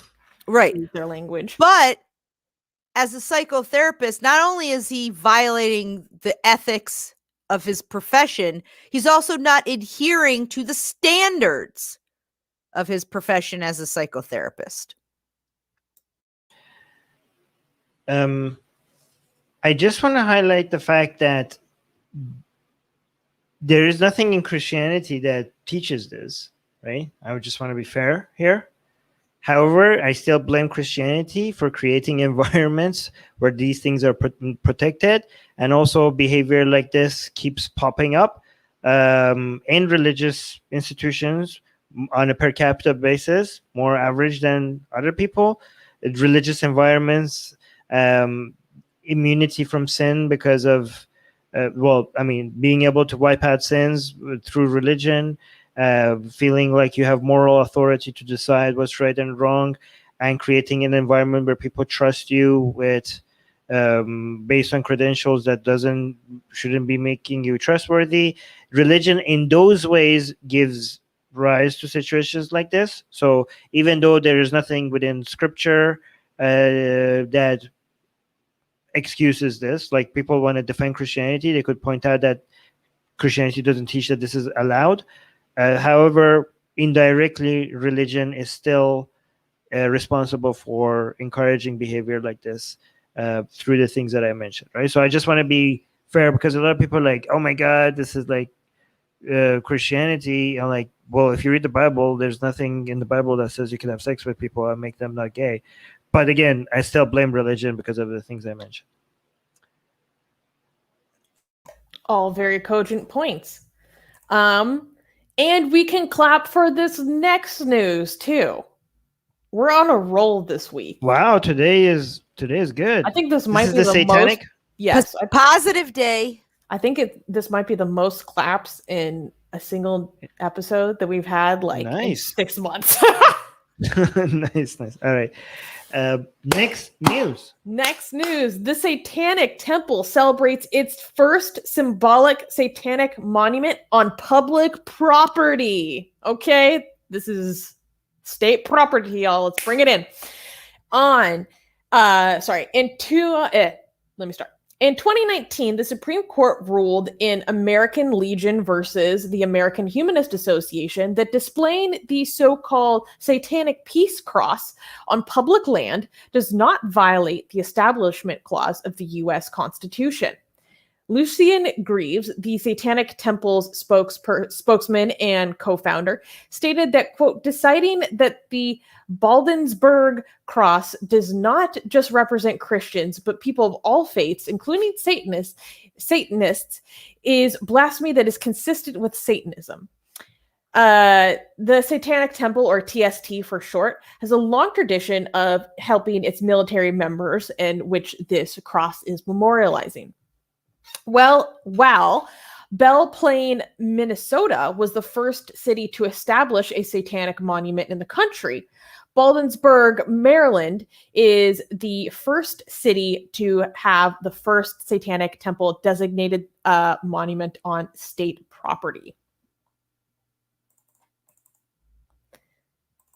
Whoops. Sorry, my computer's... Hail Satan? Yes. I thought, oh man, I wish Armin hadn't gone because I want to scroll down to show off the cross. It's really cool because the Satanic Temple is talking about how they're hoping that this can be like a symbol of basically a site of pilgrimage for Satanists in many ways. It's 40 feet tall. Look at this thing. It's so big. And let me find the quote. The Satanic Temple will refer to the memorial as the Baldensburg Satanic Peace Cross. We expect the celebration of this satanic icon to be a reoccurring event, and we will encourage Satanists everywhere to make pilgrimages to Baldensburg. Outside of Salem, Massachusetts, we expect Baldensburg will become internationally known as a destination for Satanists. So Wait, this is like the Medina. This is like the Medina of the Satanic Temple. I wish they could have used their Baphomet statue though instead of their the cross, but whatever. Wait, why do they have a cross? I didn't know they have crosses at the Satanic Temple. What's the point? Upside down crosses usually. This is not upside down. I This is know. the right- I don't know. So what's the what? I don't. There's a this is- pentagram in the middle of it. I know, but why? Oh, I think it's Oh, because the God. judge ruled that crosses are a cultural symbol for all. There was a ruling on this in Missouri, I think, about the crosses being a cultural symbol, not necessarily a religious symbol when you're talking So why not about an upside down cross? They should have done an upside down cross. I'm wondering if maybe the cross is just the thing and they add their little pentagram to every cross because it's supposed to be a cultural I think symbol. if the judge specifically said that crosses are cultural thing in the United States and not just religion, he didn't say which side up. He didn't say crosses that are left to right, right to left. Let me say something. Let me finish my point. It would have been so amazing if they were like, okay, you want crosses? We have crosses. We have satanic upside down crosses. But I don't know, like, how is this satanic? It just looks very, very, very Christian to me. But yes, Rivka, you want to say something? No, I was just saying I want to be clear that this wasn't necessarily a Maryland judge. That suit was in Missouri over some crosses at a war memorial. So that this judge said, "Oh, they're not religious. They're." Tyler is saying the construction workers put it up the wrong way. Maybe because they looked at the blueprint and they were like, "This can't be right." I think so. The people who were building it are like, "Yeah, go on." So part of it's this a joke. You ruined Tyler's joke. It was pretty good. Okay, go on. So part of what this is that this was a monument that was already existing as war memorial, and that there was contention over whether the government should be working to maintain this memorial and if that violates the Establishment Clause. And so when the court ruled that this is a government-owned property and this doesn't violate church and state, because this memorial has become dechristianized and has come to represent veterans of all faiths. And so under that rationale, it has become a symbol of just the mere human loss and not necessarily of a Christian religious tradition. This is the rationale. So running with that rationale, the Satanic Temple announced that they are adopting the cross as a monument to Satan and satanic veterans. How did they do that? So, I mean, that's impressive, but it's not their, like, how do you adopt a monument? This is a good question. Well, because they're saying that if the state is arguing that this is a secular monument, then Lucian Greaves says, deciding that the Baldensburg Cross does not just represent Christians, but people of all faiths, including Satanists, is the kind of blasphemy that is consistent with Satanism. And so that's one of the reasons for why they are taking this on. Wait, this is a bit too impressive. I don't know how they managed to get away with it. They're like, okay, you get to keep the cross as long as we satanize it, and the state was like, okay. No, they're like claiming ownership. They're saying if this is a secular monument, but how do you do that? Did they just give it to them? No, I don't think it's literal legal ownership so much as they are spiritually adopting it. Yeah, they just decided to say, okay, well then we'll have a cross as a Satanist symbol. This is just make believe. They just were like, that monument of yours there, that's ours. Like just saying it. Like this is just claiming it like that. Yeah. Okay. Well, in that case, and he says will adopt. No, wait. Will Atheist Republic adopt? What do we adopt in the United States? The Can you guys find a monument for us? The White House, the Atheist Republic. The adopt. moon. We're going to the moon. No, we adopt. We as the Atheist Republic here officially are adopting the White House as an atheist Mecca. Go and do your like atheist pilgrimage towards the White House. Go do 7 circles around it. Record yourself and send it to us. It's a symbolic takeover. So what I think, though, when That's he what I made just that said. point about it's blasphemy in keeping with it, I think that's the point he's making, is that they're saying a cross isn't a religious symbol. And he's saying, you saying that is blasphemous. So therefore, we can adopt that because we agree with this. Right. Well, actually, I want to adopt the headquarters of the Satanic Temple for Atheist Republic.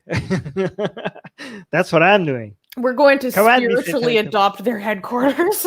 Yes, we Atheist Republic is now spiritually adopting the We're Satanic Temple's symbolically headquarters. taking over their headquarters. We just announced. All right. No, but what's Come going to on, be Mr. cool Satanic. is to see how it pans out when they make this a site of their pilgrimages. This is now a pilgrimage site for them, and how that pans out with the Right. city. See, that's what they have. This They're doing only works tawaf if your around. followers actually. This only works like if you could announce it, but it only works if you have dedicated followers that will go actually do pilgrimage and stuff. They'll So do that's it. why I'm saying Atheist Republic followers. I know they can do this. So Atheist Republic followers, if you are in a Satanic Temple near you, I want you to go into the Satanic Temple as an official member of Atheist Republic and say that this is now an official holy ground for Atheist Republic, and I'm here to do my rituals. Okay, just tell them that we sent you. Okay, and that's good because the Satanic. No, wait, they're going in peace. I'm pretty sure the Satanic Temple will be welcoming them and will be happy that more people are going to their temples because of us. Just tell them who sent you so that they know about Atheist Republic as well. Go and spread the word, okay? Spread the good news. Unfortunately, we cannot. Speaking of Satanic Temple and spreading the word and all this stuff, I met a guy who told me he was in a mixed marriage because he's Jewish and his wife is a member of the Satanic Temple, and so they had a mixed denomination wedding, half Jewish, half Satanic Temple. That's so amazing. Wait, no way, really? That is so cool. Yep, he's like, I'm in a mixed marriage. Half Satanic, half Jewish. That is so bad. That's the most badass thing I ever heard in my whole life. That is so cool.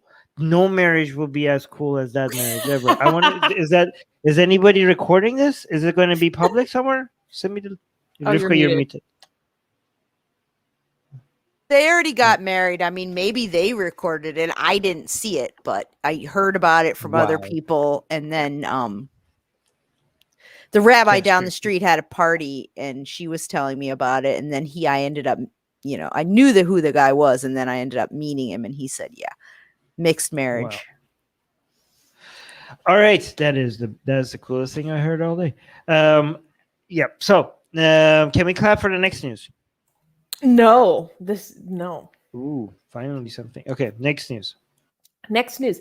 Hindu nationalist gangs target and segregate interfaith friend groups. So this is really extreme, you guys. Oh, here it comes. For the past 6 months, the number of harassment and violent attacks on groups of people traveling with non-Hindus has increased significantly in the state of Karnataka in southwest India. Since January 2021, police officers in Udupi and Dakshina Canada have reported 51 public incidents of harassment, some of which have ended violently, 14 cases of moral policing by Hindu vigilante activists, and 13 documented incidents of hate speech. The worst case in this series of attacks happened on April 1st. A Hindu woman was traveling with Aswad Anwar Muhammad, a 23-year-old Muslim man. He was stopped and stabbed by Bajrang Dal and Vishwa Hindu Parishad, which are Hindu right-wing organizations that subscribe to the Hindutva ideology. According to the police, these attacks are coordinated with members of right-wing groups corresponding with each other across different cities throughout the state. So this is so crazy. So this is about how there are instances throughout this state, and in particular the city of Mangalaguru, where there are citizens that are conspiring with these right-wing mobs to give them information on the whereabouts and travels of interfaith friend groups or couples. Specifically, if it is of course, a Hindu woman traveling with a Muslim man. If there is a Muslim man traveling in the group of individuals, and especially if that group includes Hindu women, then these mobs are tipped off by shop workers, by bus keepers, by everyday citizens. They're informed on, and then these mobs will have cells basically to go target individuals. It's like the Stasi. It's effing crazy to literally beat up these Muslim guys and literally segregate people. It's so messed up. One of these stories involved a situation. So there was a group of 7, 3 Hindu women, 3 Hindu men, 1 Muslim guy. They went and they tracked down this group. They went and beat up the Muslim guy, and then they went and forced the group to take a picture of the Muslim man next to the 3 Hindu women, and then blasted that picture across Hindutva WhatsApp groups, celebrating how they had prevented a love jihad. So now they are creating their own false instances of love jihad to fuel their own conspiracies. Like, this goes so deep, I don't even know where to begin. It is so insidious to think about everyday citizens who are not even, according to police, not even real members of these groups, to be reporting on the statuses, especially young couples, especially young friend groups, like, to go report them because of they suspect that they're an interfaith couple. Like, oh my God, it makes me so angry. It kind of reminds me in some ways of the Jim Crow South, where people... I was going to make that point. People were very, very against, like, the community was against interracial friendships, and especially interracial marriages. I mean, there were laws against miscegenation laws, similar to these, kind of special marriage rules and things. And yeah, I mean, so you have these group of, vigilantes basically taking the law into their own hands, and the communities involved in doing it. It's very much Jim Crow South-esque. It's actually a lot worse than the worst, time during the Jim Crow era. Like, India seems to be, based on data as well, not just anecdotal evidence, the most bigoted place on the planet. Right? When it comes to hatefulness and bigotry, like, there is no country that is as bad as India. And it's amazing because a lot of people think like, oh, United States bad, racism. North America and Western Europe, they have problems with racism. Nobody should deny that. There needs to be, the people who are fighting racism and making progress. They should keep doing that, and good for them. But you have to understand that this is me saying that North America and Western Europe are actually the least racist or bigoted places on the planet. That's not me discouraging for that work to continue. There needs to still be a lot of progress. But I hope people understand one reason why United States or might seem more racist to a lot of people than it actually is because people are actually sensitive to racism and bigotry, and when it's highlighted, people actually react to it and highlight it and get traumatized by it or want to correct it, and it gets on the news. In many places around the world, it's the activities like that gets on the news in the United States is such a part of the norm and part of real life and part of how things are, that it doesn't get the same level of outrage and reaction. And that's because the outrage is not there, because the coverage is not there, because the reaction is not there. People just assume like, oh, it must be the United States. We see it on the news that they're being racist more often, so it must be more racist. No, it's actually the least racist, some of the least racist places on the country, on the planet.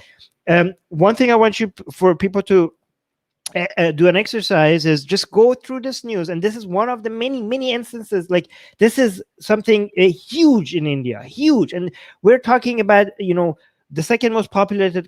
We're talking about more than 1 billion people, 1.3 billion people, like that are living under standards that would not be tolerated in civilized countries, right? This would be like. But just go through this one instance, something that is common in India, and just replace the word Hindu with white and Muslim with black, and then imagine and India with United States. Just imagine not how just the United States will react, but how the world would have reacted if this was happening in the United States. And instead of Hindus doing this to Muslims, it was white people doing this to black people. And I'm not saying I'm not saying like, oh, they would have been overreacting. They would have reacted like outrageous. There would be outrage, rightfully so. And then again, I'm not saying they're being outraged by things that are less and not rightfully so. They're being outraged by things that are much less than that, and also rightfully so. But the world is not reacting to India the way that they should. This is 1 out of every 7 people on the planet are in India, and they're living under such amount of hate and bigotry. These people are against love. People are falling in love with each other. They want to be with each other. And these people, because of their ethnicity and their religion, they're anti-love. They're separating people from each other. They're abusing, they're beating people. They're even killing each other because they are for religion, for racism, and anti-love. Sus. Rivka. I completely agree with your point. Like, objectively, America and Europe is the actual, maybe not the governments or their policies, but the actual people in those countries are objectively the most like progressive in the world, among the most progressive in the world. It goes so far that there was an instance detailed where they were on a bus, and there was a girl and a guy couple. And the girl was resting her head on the shoulder of the guy. And someone on the bus tipped off one of these gangs. These vigilantes came and basically pulled over the bus until the police came and had to stop everything. Like, this is the level. And the problem is that based on the stories that I were reading, like, the police are charging people when they can, whatever's brought to their attention. But actually, no, that's not what I mean. In the case of the stabbing, there were charges brought against people. But in the other cases, the police don't really do much to these people. They're not actually charged for their harassment, which I think is a huge problem because it gives them legitimacy in the feeling that they can just continue this with impunity. Rivka? What I wanted to say is it's not only, being against love, but it's really sad because they are kind of guaranteeing that this kind of mindset is going to continue, because the only way that people can learn about each other and have an understanding and make peace with each other is that you become friends. You have businesses together. Your kids go to the same school. You eat, you have stories, you share things. That's how that works. That's how societies and the world and groups become able to live with each other, tolerate each other, be inclusive with each other. And so by doing this, they're creating this climate of fear that people are afraid to make friends, even not even just marriage, but even friends with other people. So it's just going to continue this segregated mindset. Well, I can't make friends with someone of a different religion because not only could they be attacked, but I could physically be it's attacked. A threat to your safety. Yeah, that's what I mean. The most important disincentive there is. And the fact that people are just reporting it on the street, it's so horrific. I mean, it kind of reminds, like I said, like the Stasi, they encourage people to inform on their family, inform on their friends. And that's what's going on. Rizku, calm the hell down. He keeps saying they were just friends. It wasn't even love. God, we're talking about the whole thing. We're talking about we're talking about India's bigotry and the love jihad accusations and breaking up marriages and all of them. Like, have you not been paying attention? We're talking about the situation in India as a whole. He keeps saying like it's not love. Yes, it's against friendship and love. How about that? Are you happy now? It's love. Against friendship and love and everything else and marriages and everything in between. God damn it. Friendship is love. It's platonic love versus romantic love. Oh yeah, Rizko has never had friends that he loved, so that's there. Damn.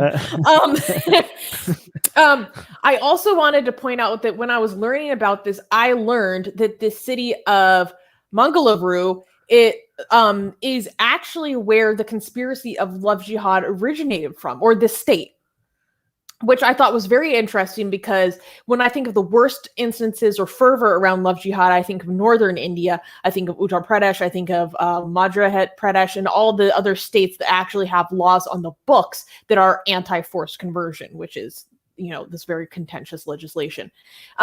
Because the state where Mangaluru is more southern India. And I learned more about the origin of this conspiracy theory, which I think, let me go back to find it. Begins around 2009, when there was September 2009, when there was this evening newspaper that basically used this term and posted this article about it without checking for the truthfulness of any of the accusations in detail. And then it kind of took off. And there was even a joint investigation throughout the state regarding this love jihad. And the joint investigation found nothing. But despite there's just no evidence. There has never been, from the origin, there has not been evidence. It's still just promulgated and been so hateful.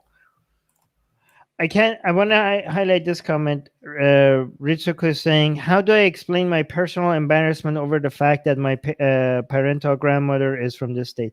You are being so ridiculous if your significance and your shame comes from where your grandparents happen to be born, and whether people in that in that geographic area decided to commit crime.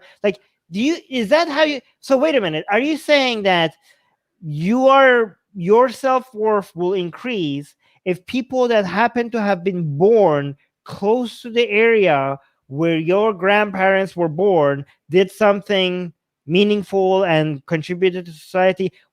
Guys, why are your sense of pride and shame is coming from how far or close are people's crimes or accomplishments are to the location where your ancestors have been born? That has nothing to do with you, guys. You as an individual, your source of shame or pride should be the things that you as an individual have done.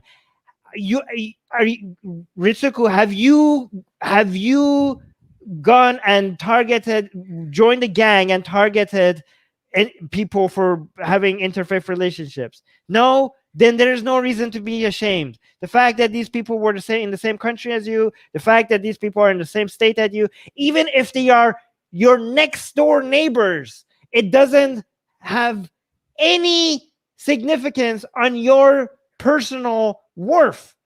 Don't think this is tribalism, this is collectivism, this is groupthink, this is all of those things. It makes absolutely no sense. You shouldn't be proud because of the people in your country did something that your fellow countrymen did something, and you shouldn't be ashamed. Look within. Like, what have I done to contribute to society, and what harm have I caused for society? Those should be the only things you judge your worth on, right? You guys agree? I think that he might have meant it tongue in cheek, though. I'm still going to come down on it because it's such an opportunity for me to fight collectivism. Hell yeah. I want to make a statement, though, is that you were saying that so many people are silent on this type of horrific bigotry in India. And I really think that that's an important point to bring up, because most people, particularly at least a lot of people in the West, have this romantic view of India that, Hinduism and spirituality and karma and the Jains who won't even kill a bug, that somehow this country is somehow higher evolved in terms of their understanding of spirituality and how to treat other people because of reincarnation. It's this story, this lie, this fake narrative that has been sold to so many people that they don't even understand the level of horrific, heinous bigotry that is going on. And a lot of it is state sponsored, or at least the state is looking the other way towards this. Yeah, it's really insidious. Oh my God. When I was looking into this, I found a quote from a activist, and I can't find it right now, but she was talking about the men who are in these mobs who do this. And she basically says that they are by and large like unemployed men who are looking for attention and meaning. She called them out so hard. I thought that was very insightful because I don't really know that much about the type of people who do these kinds of things. And she's like, it's because they're trying to lionize themselves. It's their opportunity to get clout in their little Hindutva channel. And also, they're the ones that have the time. If you're constantly like on notice at any minute, you got to report to a bus stop, a restaurant, a coffee shop, grocery store, whatever, to, make sure that there's not two, different face hanging out playing pinball or whatever. Well, you got to have the time, right? So you're unemployed. This is exactly the kind of forces that a lot of these bigoted groups use all the time. They got nothing to do. They need something to make themselves feel important, and they have the time to do it. All right, can we clap for the next news? You already know that we can. Next news. Next news. New African atheist YouTube channel. Drum roll, please. Atheist Republic, Cape Town. Yay. Woo. So Atheist Republic. First time. Yes. is thrilled to announce a new addition to our network of YouTube channels, Atheist Republic Cape Town. As many of you guys know, AR has many YouTube channels that provides atheist-centered content for diverse communities, including our main English channel here, our Persian channel, the Arabic channel, and now our first channel focusing on the African continent. So while the channel's name, the channel may take its name specifically from Cape Town, the channel's vision is much larger, with plans to platform atheists and secular activists from across Africa. So yes, Armin, click on the one that just was uploaded 4 hours ago because I want to highlight it. The newest one. Yeah. So this is so cool. Yes, this is awesome. I highly recommend this episode that was just uploaded. If you are on our YouTube channel here and you're looking through our main profile and you go to the channels tab, you can find this one really easily, or just search Atheist Republic Cape Town. So really this new channel is possible through the contributions of one of our leaders in the Cape Town consulate, Dean Kruger, who you can see here. So a lot of you guys are aware that we have local groups across the world in over 70 countries across the world. And we really love when our consulates take initiative on what they want to do in their own community. And Dean approached me and he was like, I want to have a channel for the Cape Town consulate. And I'll get into a little bit about why in a second. And so that's just a reminder for you guys to go to our website, go find our local groups, because then you can get involved with stuff like this. We really encourage our consulates to go and do their own thing. And this is an amazing product of that. And so what I really love about this is I was talking to Dean and I was like, hey, Dean, I want to learn a little bit more about like why you wanted to start this channel. What do you feel there's a need for? And he was saying, I'll just give her his answer. Our motivation for starting the channel is twofold. We noticed that the demographics of our consulate were mostly exclusively Caucasian in an African country. This was followed by some interesting conversations about the legacy of colonialism and what it actually means to be African. First and foremost, the purpose of this channel is to give a voice and platform to women and atheists of African ethnicity. We want to break the stereotypes that all atheists are old white men, which is simply not the case. Secondly, we wish to normalize atheism, to have those conversations that empower and embolden a marginalized community. And I thought that was a really interesting answer from Dean, because he's trying to, broaden the visibility of African atheists, which is something that I think is very needed. And I really liked that kind of internal insight. And he's like, we noticed this pattern in our community and we want to broaden it. So I have a couple of episodes on here. They're really good that I would suggest. A lot of them are profiling just Atheist Republic members in Cape Town. So that's cool. Some of them are, he recently interviewed the president and founding director of Atheists in Kenya Society, Harrison Mumia. So he's interviewing and trying to give a platform to atheists across Africa, not just South Africa. And the most recent interview he did was with a Nigerian activist who was talking about the case of Mubarak Bala, who is someone who is in unlawful detainment for alleged blasphemy over a year ago. So I'm really passionate about that case, and I'm really looking forward to that episode. Yeah. I think people might be confused. Let me provide some context. Look, the Ritsuko is saying, don't you have a consulate in South Africa already? So guys, this is why I need to provide some context, because people, yes, we have consulates in many cities, many major cities, and sometimes multiple cities in one country. This is one of those consulates. Every consulate is independently managed by its own local admins, Atheist Republic admins.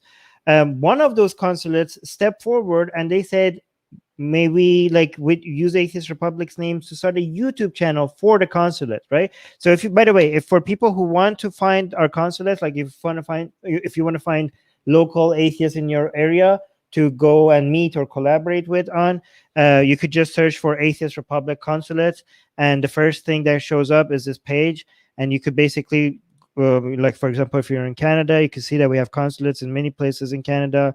Or if you're Brazil, you could go find your local group in Brazil. So yeah, and you guys, it's based on population, so which cities we picked. We picked places that needed the most, plus cities that have the highest populations. If there is a place where it doesn't have a consulate, you could ask us to make one, and you could become the admin of those new ones, right? But Susanna, do you encourage other consulate members to come and make more YouTube channels? Before I actually answer that, let me just clarify. We already have, so as Susanna mentioned, we already have Atheist Republic's English channel, which is the one that you're watching on YouTube. If you're on YouTube watching, is that one. Then we have the Persian one, which is doing very good. And then we have the Arabic one. And now we have this Cape Town one. And yeah, guys, go. A lot of many times you people in the live chat ask us, why are we not getting more coverage of Africa? Africa is very important. Well, now we have a dedicated channel that is like from people from Africa covering African atheist African related stuff, right? So you better go subscribe, because you guys are hypocrites if you don't go subscribe to this channel. If you said like, why are atheist activists talking about the Middle East so much, about Europe so much, about North America so much, but Africa doesn't get the attention it deserves? If you don't go subscribe to this channel, then you're just somebody who complains and doesn't actually, there's no donation being asked, nothing. You just go and subscribe and show this channel some support. If you don't, then you are the reason why Africa doesn't get enough coverage. If you don't go and subscribe to this channel, next time somebody asks, somewhere asks, why doesn't Africa get enough coverage? Be like, it's me. It's because of me. I am the reason. Because I don't support the coverage. I am one of the reasons Africa doesn't get enough coverage, because of people like me. Okay, so you are the reason. If next time somebody asks, but if you don't want to be the reason, then go support this channel. Make sure you subscribe. Again, on YouTube, search for Atheist Republic Cape Town. Make sure you subscribe. Don't just subscribe, hit the bell button and then click on all as well. Okay, and then watch some of these videos and leave some comments to encourage them on these videos. Show them that, because look, they put the time to make these videos, go find guests and atheists in Africa to interview. They put the time to make these videos, and if you leave some comments and just tell them that, oh, this was great, thank you, it would just, because they're doing this only because they care. So if they see somebody actually is caring back and is acknowledging that these videos are being watched, then that's what they want. They want to be motivated by people like you to see like, oh wow, somebody actually watched this interview and they left a comment. Okay, so go and give them some support for it like that. Okay. Yes, I also just wanted to read off one other question that I asked Dean, because I just thought it was so sweet. I said, what is your experience with Atheist Republic, and why have you decided to be a member of our global community? And Dean said, we are passionate about community building, and I recognized early in life the power of solidarity found in a shared cause, experience, or identity. Imagine my delight when I discovered not only a global community of atheists, but one that was so welcoming and purpose-driven at that. My experience with Atheist Republic has been one that inspires, empowers, and informs with regular news, opinions, insights, information, and support that proves invaluable in our local efforts. Thank you, Armin, Susanna, and Alice. Alice is the director, the grand director of our consulates. I couldn't do it without her. Somebody was asking why there's no consulate in the UAE, like Dubai. Guys, again, if there is no consulate where you want it, there is no UAE ones. I don't know if there is any UAE ones. We have it's alphabetical consulates, so I don't know off the top of my head. But you guys, again, it says here, are you looking for a group near you? If your city is not available on the list below, start an Atheist Republic consulate by applying as a meetup coordinator. So you could yourself start one that is not here, but we covered most places already. Okay, so if it's not there, then you could apply, or you could even contact us over here. Okay. Anyways, but yeah, so guys, a lot of people think Atheist Republic is like a YouTube channel or a Facebook page. They don't understand what goes, like Atheist Republic is a lot more than, just like a couple of social media outlets. We do a lot of other things behind the scenes. That's why I really love that we started to do Atheist Republic news segments, because I feel like it pulls all the different parts of what we do together. Like, it gives me the opportunity to shine a light on our local consulate leaders and what they do. It gives me an opportunity to, thank Alice for what she does as our consulate manager, or maybe the admins of our main group. Like, I couldn't do it without them, and I just love giving people the shine, Oh, another thing is that our Persian channel is very, very active. Our Arabic channel, Pamela has been busy. She used to do videos for the Arabic channel, but then she had other things to do. So if there are anyone who wants any Arab speaking atheists in Atheist Republic who want to collaborate with me on reviving the YouTube the Arabic channel, hit me up. I have some ideas, but yeah. So, well, actually, no, don't hit me up because I don't check my messages. Email Message, Susanna at email, Susanna at atheistrepublic.com. yes, don't hit me up. Hit Susanna at atheistrepublic.com. Exactly. Yes, Alice is great. All right, that was great. Thank you, everyone. Thank you, Rivka, again for being here. We miss her every time she's not here. Her comments it's so obvious how much we need her every time she doesn't show up. Every time she's busy, we notice People start asking us legal questions and I start Yeah. panicking. No, people complain. People like riot in the live chat. That's true. Um, Rivka, you don't even know how much people are like, where is she when you're not here? Oh, well, thanks, y'all. Yeah. And guys, make sure you subscribe to our newsletter. I mean, if you are not subscribed to our newsletter, then I don't even know what to tell you anymore because we have told you so many times why you need to be subscribed to the newsletter. If you don't see how it's your duty to be subscribed to our newsletter, then just get it because you get free gifts. You get our blasphemous art for free. Just recently, I emailed the lesbians in a mosque art was just sent out recently to our newsletter subscribers. So if you are not a newsletter subscriber, you might have missed out on the lesbians in a mosque art, blasphemous art that we just recently. It was really good, but yes. So make sure you're subscribed to our newsletter so you get our gorgeous, sexy That's what we should do. We should tell people what art we just released on our newsletter so the people who are not on our newsletter see what they're missing out on. Guys, lesbians in a mosque. You missed out on lesbians in a mosque. Okay, so make sure you subscribe so you get our blasphemous art. Link to our newsletter in the description. They're beautiful, they're gorgeous, and they're free. God damn it, you guys! We spoil you too much. Yeah. Anyways, bye guys.